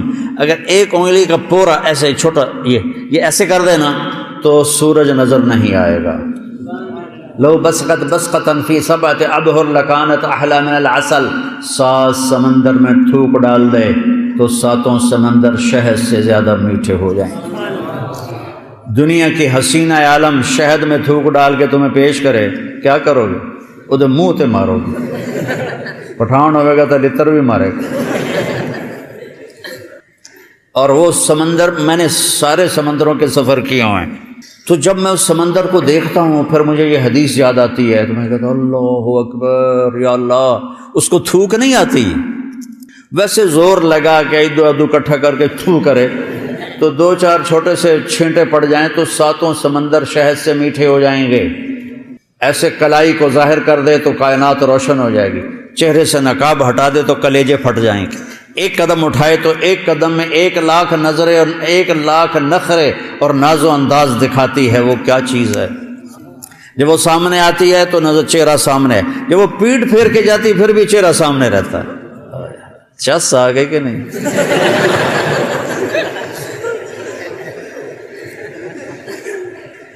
یہ دعوت کی مبارک محنت وہاں تک پہنچنے کی محنت ہے. خود بھی اللہ ہمیں لے جائے اور اوروں کو بھی ہم لے جانے کا ذریعہ بنے. تو آج بہت بڑا مجمع آیا ہوا ہے، سب مجھے 95% نوجوان نظر آ رہے ہیں. ہم زندگی کی ابتدا کہاں سے کریں کہ جو آج تک ہم سے خطائیں ہوئیں ہم توبہ کریں اور نئی زندگی کی نیت کریں، اور اس کو سیکھنے کے لیے ہیں 4 مہینے کے لیے نکلیں، 40 دن کے لیے نکلیں، اور ہر مہینے 3 دن کے لیے نکلیں، اپنی مسجدوں کے گشتوں میں شریک ہوں۔ تو پہلے میرے ساتھ مل کر توبہ کی نیت کرو، کرتے ہو؟ تو کہو یا اللہ میری توبہ، پھر کہو یا اللہ میری توبہ، پھر کہو یا اللہ میری توبہ۔ اگر آپ نے دل سے کہا ہے تو اللہ کی قسم اللہ نے سب معاف کر دیا، سب معاف کر دیا۔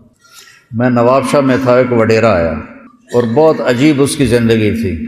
اس نے بیان سنا، میں آخر میں توبہ کرواتا ہوں، اس بڑی بڑی مونچھیں، اس نے زور زور سے اللہ میری توبہ اور ساتھ روئے، اللہ میری توبہ اور روئے۔ ساری زندگی اس کی غفلتوں میں گزری، چند آنسو اس نے ندامت کے بہائے، اور اسی رات اس کا انتقال ہو گیا۔ توبہ کے ساتھ چلا گیا۔ ان التوبۃ تہدم ما کان قبلھا، جب آدمی سچے دل سے توبہ کرتا ہے پھر یقین رکھے کہ اب اس کے گناہ معاف ہو گئے۔ تو بھائیو توبہ کر لی نا سب نے؟ تو اب بھائی اب آپ 4 مہینے کے جن کے نہیں لگے وہ ارادے کرو بھائی، اپنے ہاتھ کھڑے کر کے بتاؤ۔ تھوڑی ہوگی، روزے کی بھوک بھی ستائے گی اور رات کے جاگنے کی وجہ سے نیند بھی ستائے گی، لیکن اس میں ایک لفظ سینکڑوں لفظوں پہ بھاری ہوگا، غیر رمضان۔ تو میں کراچی گیا اور مفتی تقی صاحب دامت برکاتہم سے سب سے پہلے جا کے مشورہ کیا کہ حضرت میں چاہتا ہوں کہ رمضان میں چھٹی نہ ہو، پڑھائی ہو۔ اس وقت رمضان سردیوں میں تھا، تو وہ بڑے خوش ہوئے، کہنے لگے یہ تو بہت اچھی بات۔ اصل میں ہمارے اکابر نے رمضان میں چھٹیاں اس لیے رکھی تھیں کہ سارا سال تو عبادت ہوتی ہے بالواسطہ، پڑھنا پڑھانا عبادت ہے ایک واسطے کے ساتھ، اور روزہ، نفل، تہجد، تلاوت یہ عبادت ہے بلا واسطہ۔ تو طلباء، علماء رمضان میں اپنا وقت عبادت میں گزارے، کہنے لگے اب وہ عبادت تو ہوتی نہیں رمضان میں، تو بہتر ہے آپ پڑھائی شروع کرائیں، بہت اچھا ہوگا۔ وہ تو اتنے بڑے ہاتھی کے پاؤں میں سب کا پاؤں، اتنی بڑی ہستی نے، وہ صرف پاکستان کا سرمایہ نہیں پوری امت کا سرمایہ ہے، تو ان کی اس بول نے مجھے ہمت دے دی۔ تو پھر میں نے یہاں آ کر اس وقت یہ پہلی جماعت مولوی عدنان صاحب کی اور مولوی مسعود صاحب اور کچھ انتقال کر گئے رحمۃ اللہ علیہ، یہ تھے۔ تو ہم نے رمضان میں سبق شروع، اس وقت ذرا میری ہمت تھی تو میں رات کو پڑھاتا بھی تھا، بیان بھی کرتا تھا، اب تو یہی میں اتنی مشکل سے بول رہا ہوں۔ تو ہم نے رمضان میں شروع کی کہ یہ رحمتوں کا مہینہ، ہر چیز کی برکت کا مہینہ، ہر شے کی اللہ کی طرف سے فراوانی اس میں ہے، علم کی بھی، ہدایت کی بھی، رزق کی بھی۔ غریب سے غریب آدمی بھی سموسے بنا کے بیٹھا ہوتا ہے، پکوڑے بنا کے بیٹھا ہوتا ہے، اور دسترخوان پہ ایک کی بجائے 3 چیزیں پڑی ہوتی ہیں۔ چاہے رمضان کے بعد سب کے پیٹ خراب ہوں، ایک باری تک کھانے دی تباہی پھیر دیں۔ روزے کا مقصد ہی فوت ہو جاتا ہے۔ روزہ جو ہوتا ہے بھوک کے لیے، پر وہ اتنا کھاتے ہیں کہ سحری کا کھانا افطاری تک ہضم نہیں ہوتا، اور افطاری کا کھانا سحری تک ہضم نہیں ہوتا، پر نہ دونوں کا ہی کھاونا ہے۔ کہتا بھوک نہ لگے، بھوک نہ لگے۔ وہ بھوک لگنے کے لیے تو روزہ ہے، ایک تو یہ جسم کو صاف کرتا ہے، دوسرا غریبوں کی غربت کا احساس پیدا کرتا ہے کہ جو بھوک تو آج برداشت کرتا ہے، غریب روزانہ یہ بھوک برداشت کرتا ہے۔ تو اللہ کے غریبوں کا، غریب بندوں کو کی خدمت کر، ان تک اپنے مال پہنچا، اپنا اللہ نے دیا ہے تو ان کو بھی اس میں شریک کر، قبر میں لے جائے گا۔ تو اللہ تعالیٰ نے میرے دل میں یہ ڈالا، تو ہم نے تعلیم رمضان میں شروع کی، کیونکہ قرآن رمضان میں اترا، انجیل رمضان میں اتری، زبور رمضان میں اتری، تورات رمضان میں اتری۔ تو پھر اللہ نے اس مہینے کا نام خود رکھا شہر رمضان، شہر رمضان۔ اس میں شب قدر رکھی، اس میں رات کی ایک نماز۔ اچھا، پہلی امتوں پہ روزہ فرض تھا افطاری سے افطاری، افطاری سے افطاری، بہت شدید تھا، 24 گھنٹے کا روزہ۔ بس افطاری کے بعد آنکھ لگ جاتی تو روزہ اگلا شروع ہو جاتا تھا۔ تو ہم پر بھی پہلے ایسے ہی روزہ اترا، افطاری سے افطاری۔ تو ابن سرمہ رضی اللہ تعالی عنہ اونٹ چرانے والے تھے، وہ شام کو لوٹے تو بیوی سے پوچھا کوئی افطاری کا سامان ہے؟ انہوں نے کہا ہے تو نہیں، میں کہیں سے لے آتی ہوں۔ وہ گئیں افطاری کا کوئی سامان لینے، ان کو تھوڑی دیر ہو گئی اور ان کی آنکھ لگ گئی، تھکے ہوئے تھے، سورج ڈوب گیا۔ جب وہ آئیں تو ان کا ہائے سرما تو ہلاک ہو گیا۔ کہ کیا ہوا؟ کہ اگلا روزہ شروع ہو گیا کیونکہ تیری آنکھ لگ گئی۔ تو انہوں نے کہا چلو کوئی بات نہیں، لیکن ظہر کے وقت بے ہوش ہو گئے۔ ایک روایت میں آتا ہے نماز پڑھنے آئے اور گر گئے، اور ایک میں آتا ہے گھر میں بے ہوش ہوئے۔ تو جو بھی صورتحال تھی اللہ کے نبی کو پتہ چلا۔ کیا ہوا سرما کو؟ کہا جی وہ افطاری کر نہیں سکے تو روزہ شروع ہو گیا تو بے ہوش ہو گئے۔ تو اللہ کے نبی رنجیدہ ہوئے، تو اللہ تعالیٰ نے قرآن اتار دیا، چلو میرے محبوب ساری رات کھاؤ، حتیٰ یتبین لکم الخیط الابیض من الخیط الاسود من الفجر، کہ میرے محبوب صبح صادق تک آپ کی امت کو اجازت ہے، کھاؤ۔ پہلی امتوں پر افطاری سے افطاری، لیکن ان کی نماز تراویح نہیں تھی، تو ہمیں اللہ تعالیٰ نے دیا سحری تک، پوری رات۔ اچھا ایک صحابی آئے، یا رسول اللہ میں تو مارا گیا۔ آپ نے کہا کیا ہوا؟ کہا میرا روزہ تھا، میں بیوی کے پاس چلا گیا۔ آپ نے کہا تو پھر تو غلام آزاد کر، کفارہ دے۔ کہا جی میں تو خود غریب آدمی ہوں، غلام کہاں سے آزاد کروں، خریدنا پڑے گا۔ آپ نے کہا 60 مسکینوں کو کھانا کھلا۔ کہ میں آپ مسکین ہیں، میں کینوں کھانا کھلاؤں؟ آپ نے فرمایا پھر آخری ہے کہ 60 روزے رکھ، وہ مسلسل رکھنے ہوتے ہیں جو کفارے کے ہوتے ہیں۔ وہ کہنے لگا ایک روزے چاہے کم کیتا ہے 60 روزے اج میں کی کروں گا۔ تو آپ نے فرمایا اچھا ٹھیک ہے بیٹھ جا، بیٹھ گئے۔ تھوڑی دیر ہوئی تو ایک انصاری صحابی کھجوروں کا ٹوکرا لے کر آ کہ یا رسول اللہ یہ صدقے کی کھجوریں ہیں، تقسیم فرما دیں۔ تو آپ نے فرمایا بھائی وہ کدھر ہو؟ کہا جی بیٹھا ہوں۔ آپ نے کہا ادھر آ، یہ کھجوریں لے جا اور 60 گھروں میں تقسیم کر دے۔ سبحان اللہ، اللہ نے اس امت کو لاڈ لڈائے ہیں، یہ اللہ کی لاڈلی امت۔ عجیب واقعہ یہ، کہنے لگا یا رسول اللہ، اللہ کی قسم مدینے میں مجھ سے غریب کوئی نہیں، آپ ایسا کرو یہ میرا کفارہ مجھے ہی صدقہ کر دو۔ تو آپ اتنا ہنسے کہ یہ آخری دانت نظر آنے لگے۔ بہت کم ایسا ہوتا تھا، فضحک حتی بدت نواجذہ، ایسا ہنسنا آپ کبھی کبھی ہنستے تھے کہ آخری دانت پورا منہ کھل جائے، تو آپ اتنا ہنسے کہ آخری دانت تک نظر آنے لگے۔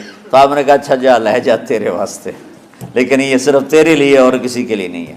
تو جب ایسی خیانت ہوئی تو اللہ تعالیٰ نے دوسرا حکم بھی اتار دیا، باشروہن، کہ تمہارے لیے بیوی بھی حلال ہے، کھانا بھی حلال ہے جب تک صبح صادق نہیں ہو جاتی۔ لیکن اللہ نے ہمیں ایک نماز عطا فرما دی جس کو ہم آج صلاۃ التراویح کہتے ہیں۔ میرے نبی کے زمانے میں اسے قیام اللیل کہا جاتا تھا۔ تراویح کا نام کب پڑا اس کا تو مجھے پتہ نہیں، کہیں نہ کہیں لکھا ہوگا، لیکن صحابہ کے دور میں اس نماز کا نام تھا قیام اللیل۔ اس لیے حضرت عائشہ رضی اللہ تعالیٰ عنہ کی روایت ہے نا، جس سے 8 رکعت والے حضرات استدلال کرتے ہیں کہ رمضان اور غیر رمضان میں اس کو امام بخاری نے قیام اللیل کا ہی عنوان دیا ہے، آپ نے 11 رکعت سے زیادہ نماز نہیں پڑھی۔ ایک ضعیف روایت میں ہے کہ آپ نے 3 دن پڑھائی نماز، یہ تو صحیح روایت ہے۔ کتنی رکعت پڑھائی؟ تو ایک ضعیف روایت میں ہے کہ 20 رکعت پڑھائیں۔ اچھا ضعیف روایت سے عبادت ثابت نہیں ہو سکتی حکم شرعی۔ تو جب حضرت عمر رضی اللہ تعالیٰ عنہ نے سب کو، اب میرے نبی کے دور میں 3 دن کے بعد آپ تو آئے نہیں کہ کہیں فرض نہ ہو جائے، تو صحابہ اپنے طور پر قرآن سنتے تھے ٹولیوں میں۔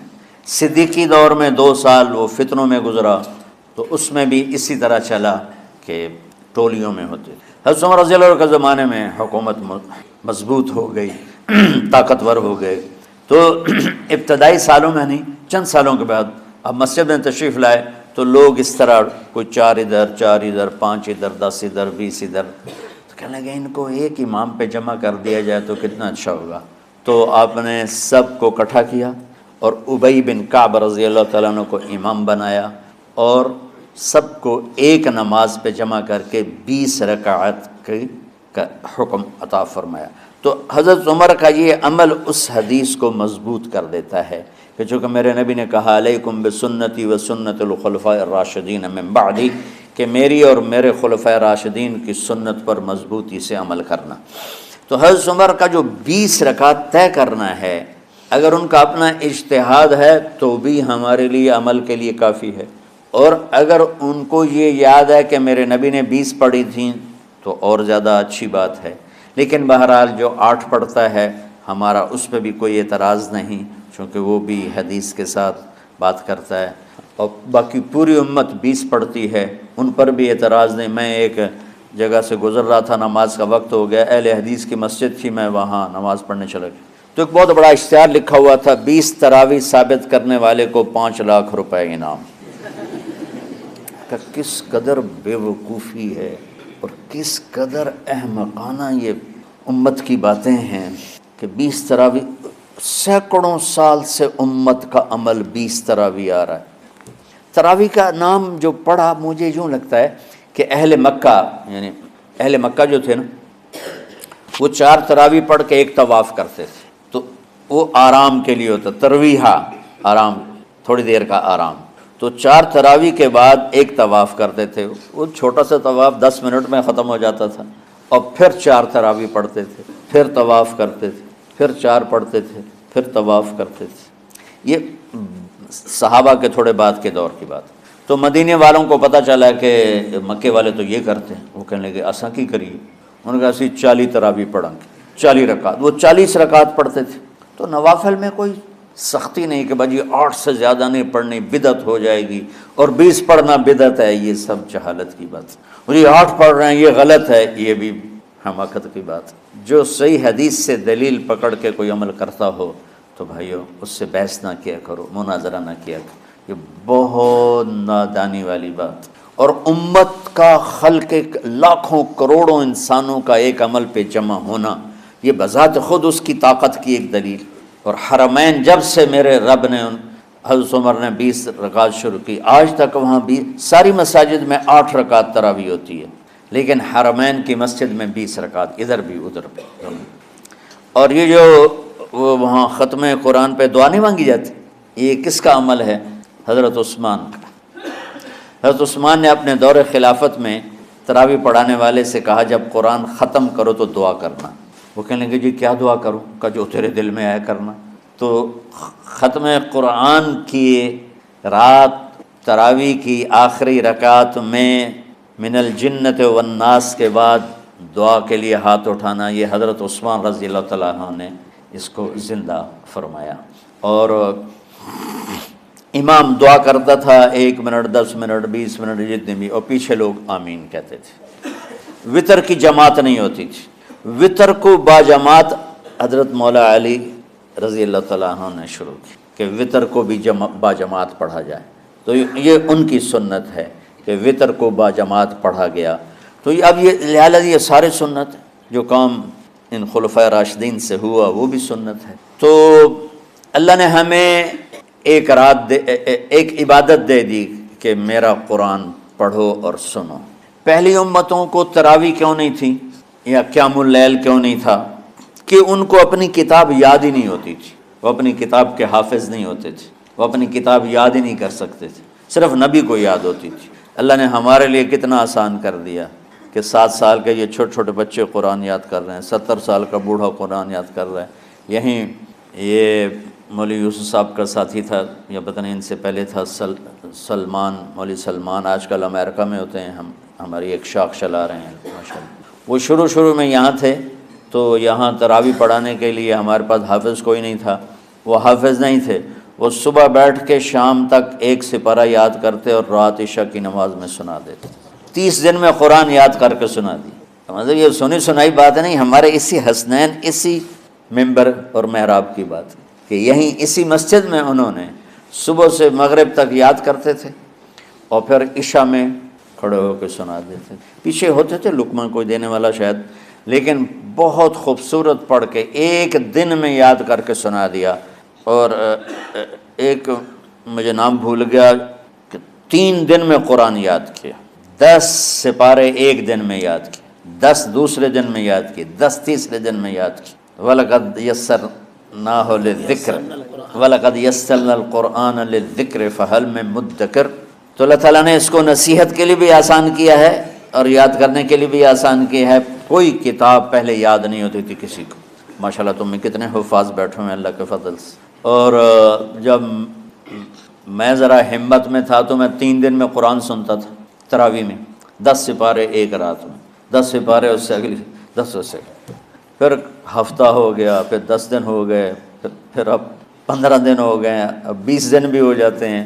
شروع میں 3 دن میں، اور یہیں ہمارے مدرسے کے بچے جو مجھے سناتے تھے اور ماشاءاللہ کہیں نہیں اٹکتے تھے، ایک تو اسلام آباد میں ہوتا ہے اور ایک اب جنید ہے وہ امریکہ میں ہوتا ہے، تو اللہ تعالیٰ نے اس طرح، اور ادھر اور کراچی میں اشعار لگے ہوتے ہیں 10 دن میں قرآن ختم، ایک ہفتے میں قرآن ختم، یہ وہاں اشتہار لگے ہوتے ہیں، بھئی آپ ہمارے پاس آ کے تراویح پڑھیں، ہم ہفتے میں قرآن ختم کر دیں، ٹھیک ہے۔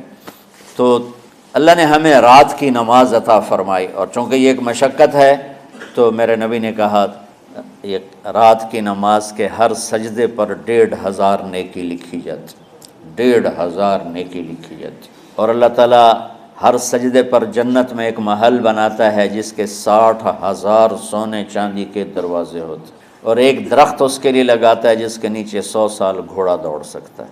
تو رمضان کا اہتمام آپ رجب سے شروع فرما دیتے تھے۔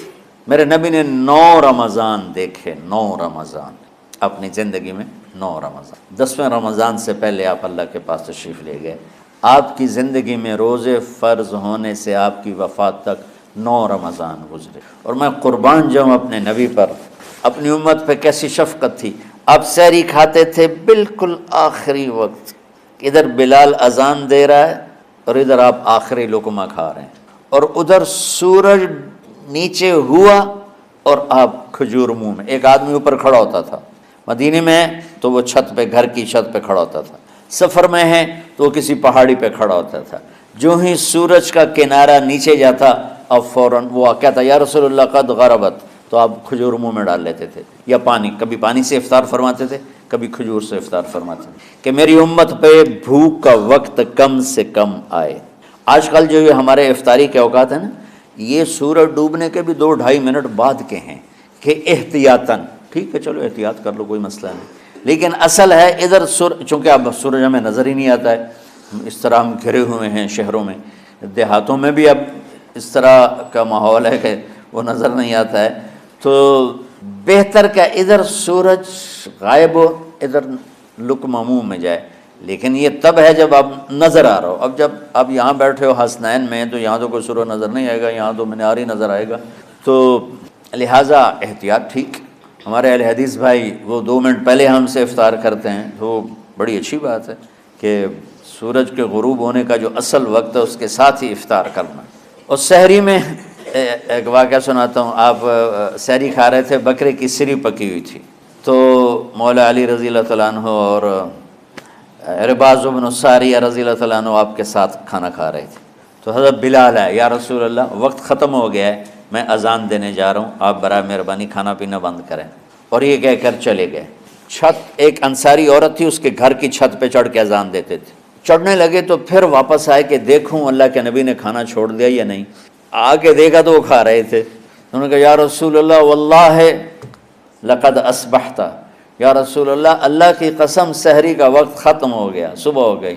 تو آپ نے ہاتھ پیچھے کر لیا، کہہ رہے تیرا بھلا ہو بلال، ابھی وقت باقی تھا، تیرے قسم کھانے پر اللہ نے اس کو پہلے نکال دیا کہ تیری قسم کہیں جھوٹی نہ پڑ جائے۔ تو حضرت علی نے فرمایا کہ اگر بلال قسم نہ کھاتے تو جب تک میرے نبی کھاتے رہتے صبح صادق نہیں ہونی تھی، تو بالکل آخری وقت میں آپ کھاتے تھے تاکہ کم سے کم وقت امت پہ بھوک کا آئے۔ تو اللہ تعالیٰ آپ کے علم میں برکت دے۔ رمضان علم کا مہینہ ہے، سونے کا نہیں ہے، کھانے کا نہیں ہے، سموسے پکوڑے کا نہیں ہے، رمضان علم کا مہینہ۔ تو پھر بیچ میں گرمیاں آ گئیں تو بچے، آج کل کی جوانیاں ڈالڈا گھی کی ہیں، تو وہ ان کی ہمتیں ہی پست ہو گئیں، راتیں چھوٹی ہو گئیں، گرمی زیادہ ہو گئی، اور ادھر بجلی کی لوڈ شیڈنگ، تو طلبہ کی ہمتیں جواب دے گئیں، تو پھر ہم نے مجبور ہو کر رمضان میں چھٹیاں کر دیں، چلو ٹھیک ہے بھائی باقی کی چھٹی کر۔ تو اب جب دوبارہ تھوڑا سا موسم ٹھنڈک کی طرف گیا اور رات کچھ تھوڑی لمبی ہونے لگی تو ہیں جو ابھی ٹھنڈ ہوئی ہے اس کے بارے میں سمجھ سابقہ بتا رہے ہیں۔ نہیں، مئی میں روزے آ رہے ہیں نا, گرمی تو ہے لیکن وہ جون والے روزے تو نہیں ہیں نا, جون کے روزے. آپ لوگ جوانوں, میں میرے جیسا کوئی آدمی کرے عذر بہانا تو ٹھیک ہے. ایک دفعہ نا ہمارے 3 سال مسلسل فصلیں برباد ہو گئی اور ہم بہت سارے مقروض ہو گئے, اور تقریباً 99% ذمہ داروں کے پاس پیسہ جمع نہیں ہوتا, تازہ ہی لگتا ہے, آتا جاتا ہے. جو بالکل بخیل ہوتے ہیں اور مہاشوم ہوتے ہیں وہ کوئی پیسے بچا لیں تو الگ بات ہے. تو خطرہ یہ ہوا کہ اب اگر فصل اچھی نہ ہوئی تو زمین بیچنی پڑے گی قرضہ اتارنے کے لیے. تو میں نا رائمنڈ سے بیمار ہو کے 4 مہینے کی چھٹی پر گھر آیا ہوا تھا. پہلی دفعہ مجھے 4 مہینے کی چھٹی ملی, یہ 86 کی بات. تو اوپر سے کپاس کی فصل کا موسم آ گیا. تو میں نے اپنے والد صاحب سے اجازت مانگی کہ اگر آپ اجازت دیں تو اس دفعہ میں کاشت کروا لوں. کہنے کہ کروا لوں. تو ادھر کپاس کی کاشت شروع ہوئی, ادھر روزے شروع ہو گئے. اب 15 ایکڑ کے پلاٹ تھے, تو ٹریکٹر چلتا تھا اور بیج پیچھے ڈرل ہوتی تھی, اس میں بیج ہوتا تھا, آگے پائپ ہوتا تھا, اس میں سے وہ گرتا تھا اور دانہ دانہ ہو کے وہ زمین میں اتر جاتا تھا. لیکن کبھی ایسا ہوتا تھا کہ چونکہ اس پر ریشے ہوتے ہیں بیج پر, تو وہ پورا ایک گچھا بیج کا پائپ میں آ جاتا تھا, تو وہ پائپ بند ہو جاتا تھا جب تک اس کو ہلا کے نیچے نہیں گرایا جاتا تھا. تو لہٰذا وہ پوری لائن بیج گرتا ہی نہیں تھا. تو اس کے لیے 2 آدمی ٹریکٹر کے ساتھ پیچھے دوڑتے تھے سوٹی لے کر, کہ جہاں وہ گچھا اکٹھا ہوا انہوں نے ایسے زور سے سوٹی ماری, وہ گچھا کھل گیا.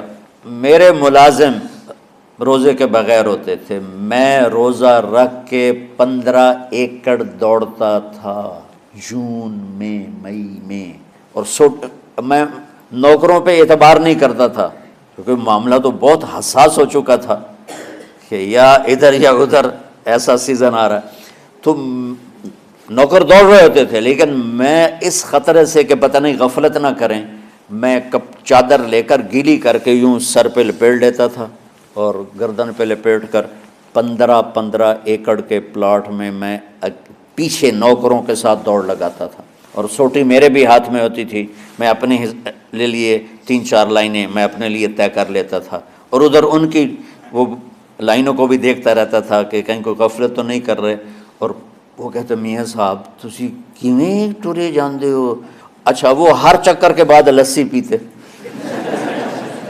ٹالی کے نیچے بیٹھ کے, اور میں 15 ایکڑ بھاگ کے روزے کے ساتھ ہوتا تھا. تو یہ آپ کی جوانی ہے.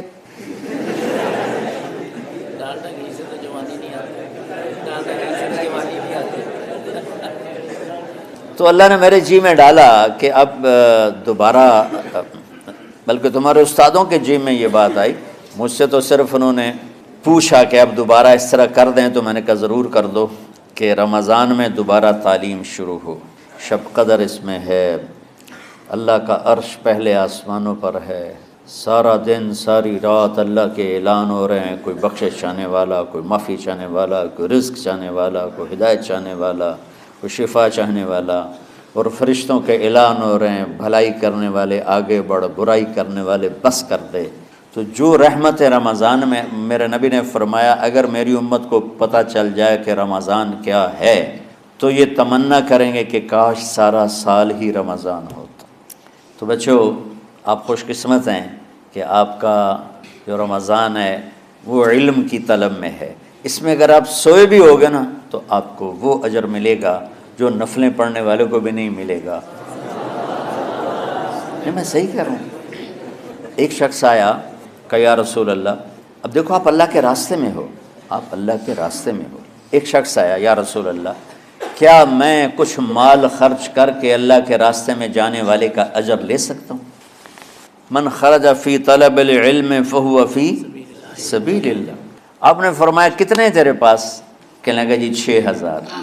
اس دور میں 6000 بہت بڑی دولت تھی.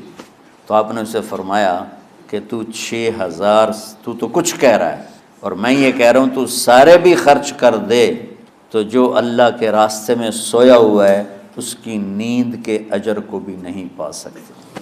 تو آپ سب اللہ کے راستے میں، آپ طلب علم میں، میرے رب کی قسم آپ سوئے بھی ہوگے تو آپ کو وہ اجر مل رہا ہوگا جو مجھے گھر میں نفل پڑھنے پر بھی نہیں مل رہا ہوگا۔ تو تھوڑی مشقت تو بڑھ جاتی ہے، سبق رات کو ہوتے ہیں اور پھر سحری کر کے اور فجر کی نماز کے بعد آرام ہوتا ہے، تھوڑی روٹین تبدیل ہوتی ہے، لیکن یہ دنیا مشقت کی اٹھانے کی جگہ ہے۔ بس رمضان کی سب سے بڑی تیاری کیا ہے کہ اپنے دلوں کو صاف کر لو پہلے سے۔ شعبان کی سب سے بڑی تیاری کیا ہے کہ اپنے دلوں کو صاف کر لو، کہ جس دل میں نفرت ہو، بغض ہو، کسی کے لیے غصہ ہو، کسی کے لیے کیا کیا جذبے ہوں، دل صاف کرنا۔ ہمارے گھروں میں روزانہ جھاڑو ہوتا ہے، یہاں مدرسے میں روزانہ صفائی ہوتی کہ نہیں ہوتی؟ کیونکہ دنیا کی اصل گندگی ہے تو جھاڑو ہاتھ سے نہیں چھوٹ سکتا۔ حرم شریف میں دیکھا کیسے چاروں طرف خدام پھر رہے ہوتے ہیں برش لے کر۔ کہ تمہارے مولوی شاہد صاحب بھی ایک دفعہ وہاں خدام حجاج میں گئے تھے، میں نے ان کے ہاتھ میں برش دیکھا، وہی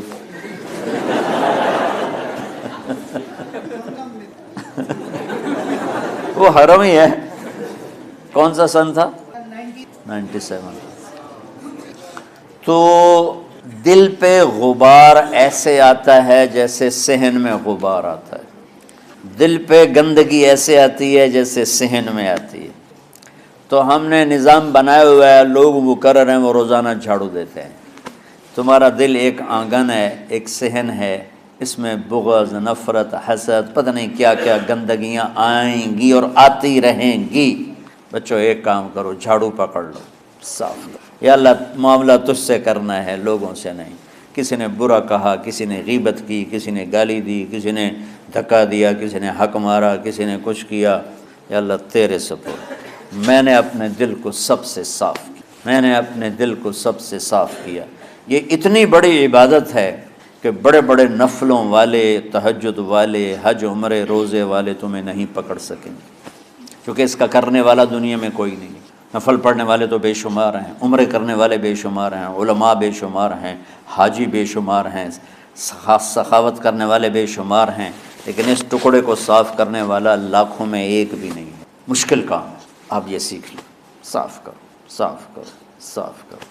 یہ رمضان کی سب سے بڑی تیاری اور علم کو حاصل کرنے کی سب سے بڑی چابی ہے کہ اپنے دل کو کھلا کر لو۔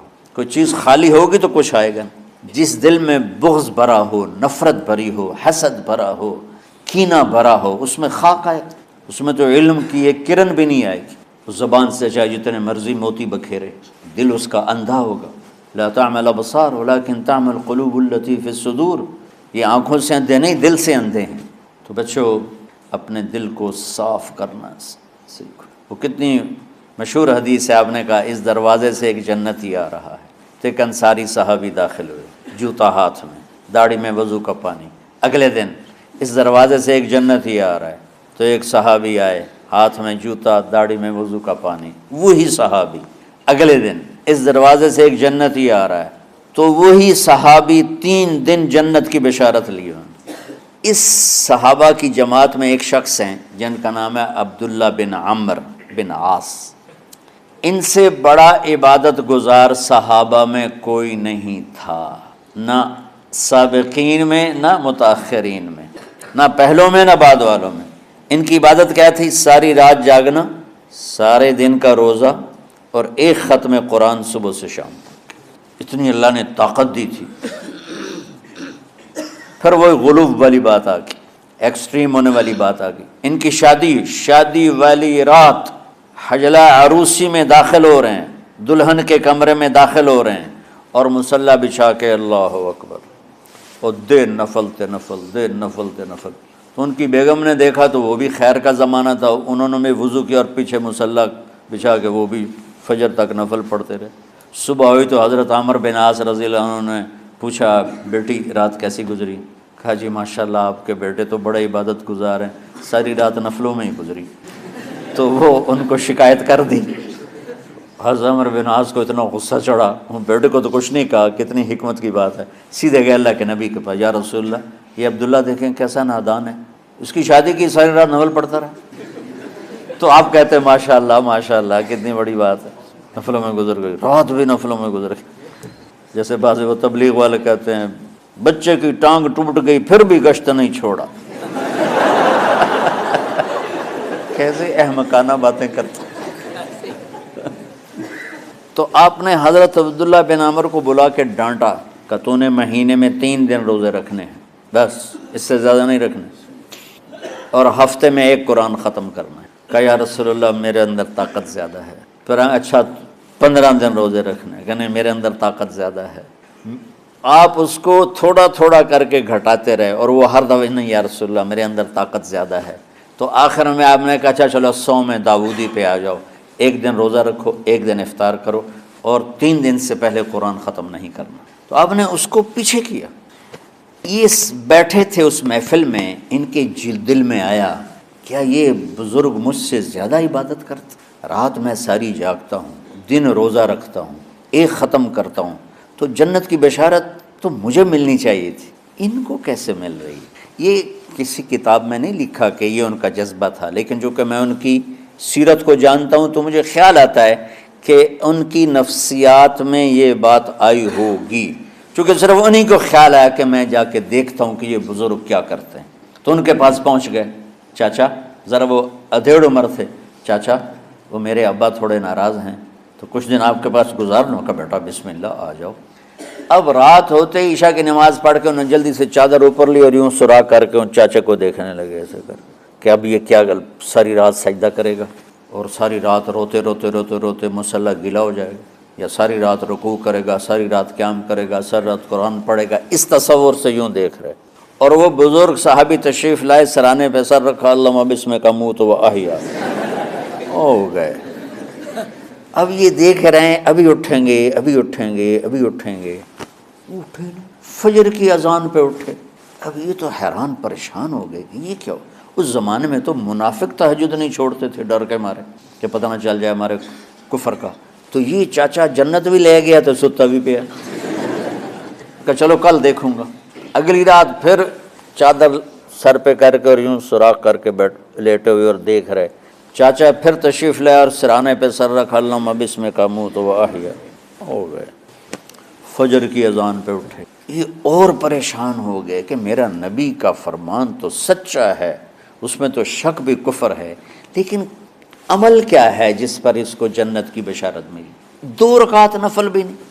اور آج کے دور میں تم میں سے ماشاءاللہ اکثر بچے تہجد پڑھتے ہیں کہ 1 رات اور دیکھوں گا، تیسری رات اللہم بسمک اموت و احیا، ہو گئی ساری رات۔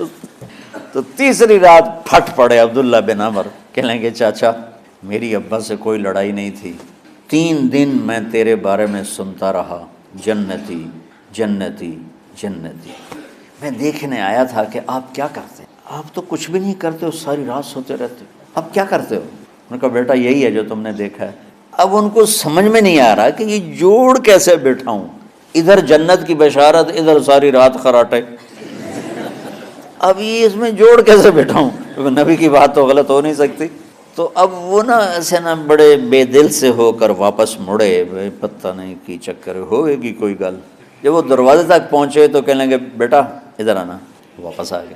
کہا میں تمہیں اصل راز کی بات بتاتا ہوں۔ کہا کیا ہے؟ تو یہاں ہاتھ رکھا، کہا یہ جو دل ہے نا اس میں کسی انسان کی نفرت نہیں، اور جب اللہ کسی کو رزق دیتا ہے، عزت دیتا ہے، مجھے کبھی حسد نہیں ہوا، مجھے خوشی ہوتی۔ تو عبداللہ بن عمر نے کہنا تھا ہاں یہ بات ہے، نہیں، انہوں نے کہا ہاذا ہوا، اچھل کے کہنے لگے ہاذا ہوا، ہاں ہاں ہاں ہاں یہی ہے یہی ہے یہی ہے۔ پھر کہنے لگے چاچا پر یہ میرے بس کا نہیں ہے، کون کرے گا، یہ اتنے بڑے آدمی ہو کر کہہ رہے ہیں کہ یہ میرے بس کا نہیں۔ تو بچوں دنیا میں جنتی بننا ہے اور علم اللہ سے لینا ہے تو اسے صاف کر دو، سب کی نفرت سے۔ سب اس نے مجھے یہ کیوں کہا، اس نے مجھے یوں کیوں دیکھا، اس نے میرے بارے میں یوں کیوں کہا، اس نے میرے بارے میں یہ کیوں لکھا۔ جس کی تعریف ہوتی میری کتنی برائی ہوتی، صرف تعریف تو نہیں ہوتی، بھرا پڑا سوشل میڈیا مجھے گالیاں دیں۔ اللہ کے فضل سے میرے دل میں 1 ذرے کے برابر کبھی کوئی منفی جذبہ نہیں آیا، آئے تو میں دھو کے صاف کر دیتا ہوں، یا اللہ میں نے اپنے دل کو صاف کیا، میرا معاملہ تیرے ساتھ ہے، کسی کے ساتھ نہیں۔ یہی آپ رمضان کی سب سے بڑی تیاری، علم کے حاصل کرنے کا سب سے بڑا ہتھیار آپ کو یہ نہیں ہے کہ تمہیں کتابیں یاد ہو جائیں، تمہیں اشعار یاد ہو جائیں، میں کتابوں کا حافظ تھا جب میں پڑھتا تھا، اور دیوانوں کا حافظ تھا اشعار کا، اب تو کچھ بھی نہیں یاد رہا، چونکہ وہ پڑھائی والے راستے پر چلا نا، اللہ نے تبلیغ میں چلایا، پھر بیماریاں آ گئیں، مصروفیتیں آ گئیں، تو وہ مطالعہ ہی ختم ہو کے رہ گیا، وہ پچھلی پینشن پر ہی گزارا ہو رہا ہے پڑھنے کی تو آج تمہاری برکت سے 2 گھنٹے ہو گئے، ورنہ میں ساری رات جاگا ہوں، نیند نہیں آ رہی، ساری رات 1 سیکنڈ نہیں سویا۔ فجر پڑھنے کے بعد ہلکا سا ناشتہ کر کے لیٹا تو بھی 6:30 بجے کے بعد کہیں مجھے نیند آئی، 10 بجے میں پھر اٹھ گیا کہ مجھے آپ کے پاس آنا تھا، تو میرے بدن کا جوڑ دکھ رہا تھا، میرے خیال تھا 1 گھنٹہ بات کر کے فارغ ہو جاؤں گا، لیکن 2 گھنٹے اللہ نے آپ کی روحانیت متوجہ ہوتی رہی، اس کی طفیل اللہ نے بات کہلوا دی۔ تو ساری امت سے کہتا ہوں رمضان کا استقبال کرو، دلوں کو صاف کر کے، نفرتوں کو مٹا کے، مذہبی نفرت، دنیاوی نفرت، رشتوں کی نفرت، بول چال کی نفرت، سیاست کی نفرت، لین دین کی نفرت، ان سب سے اپنے دل کو صاف کرو تاکہ رمضان میں اللہ نے علم اتارا، اللہ تعالیٰ آپ کو علم عطا فرمائے، اور باقی لوگ جو عام دنیا میں زندگی گزار رہے ہیں ان کے دلوں میں اللہ رمضان کا نور اتارے، اور ہدایت کا نور اتارے۔ یہ سب سے بڑی تیاری ہے اس کی۔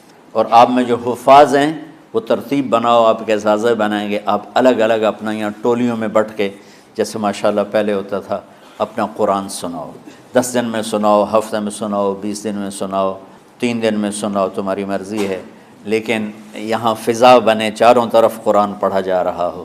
پہلے ہر کمرے میں ماشاءاللہ قرآن، میں تو خود آیا کرتا تھا رات کو، تو ہر کمرے سے قرآن کی آواز آ رہی ہوتی، پھر اوپر جاتا تو چھت پر کتنی ماشاءاللہ چھوٹی چھوٹی جماعتیں بنی ہوتی تھی، ہر طرف سے قرآن گونج رہا ہوتا تھا، تو ایسے صرف دیکھ کر ہی ایمان تازہ ہو جاتا۔ تو جو آپ میں حفاظ ہیں وہ غافل نہ ہونا کہ نو جی میرے تو اب یاد نہیں ہے، بھول گئے تو الگ بات ہے، کوئی کچا پکا ہے تو اس کے لیے تیاری کر کے سناؤ، کسی اچھے حافظ کو ساتھ لے کر، کچھ وہ سنائے، کوئی یہ سنائے، اس طرح کر کے، کوئی ضروری نہیں تراویح میں ہی ختم ہو، نفلوں میں اسے کر لو، لیکن حفاظ کوشش کرو کہ قرآن زبان سے ادا ہو جائے۔ رمضان میں جو قرآن سناتا رہتا ہے اسے ساری زندگی قرآن یاد رہتا ہے، اور کسی سے گلہ ہے، غصہ ہے، ناراضگی ہے، کسی سے بولتے نہیں ہو، ابھی سے شعبان آ چکا ہے، آپ شعبان سے رمضان کی تیاری شروع فرما دیتے تھے، تو اس کی تیاری کیا ہے؟ وہ دلوں کو صاف کرو، معاف کرو، معافی مانگو، تمہارا قصور نہیں پھر بھی معافی مانگ لو، دلوں کو صاف کرو، اور اللہ سے سخاوت مانگو کہ اللہ کو سخی بھی پسند ہے اور صاف دل والا بھی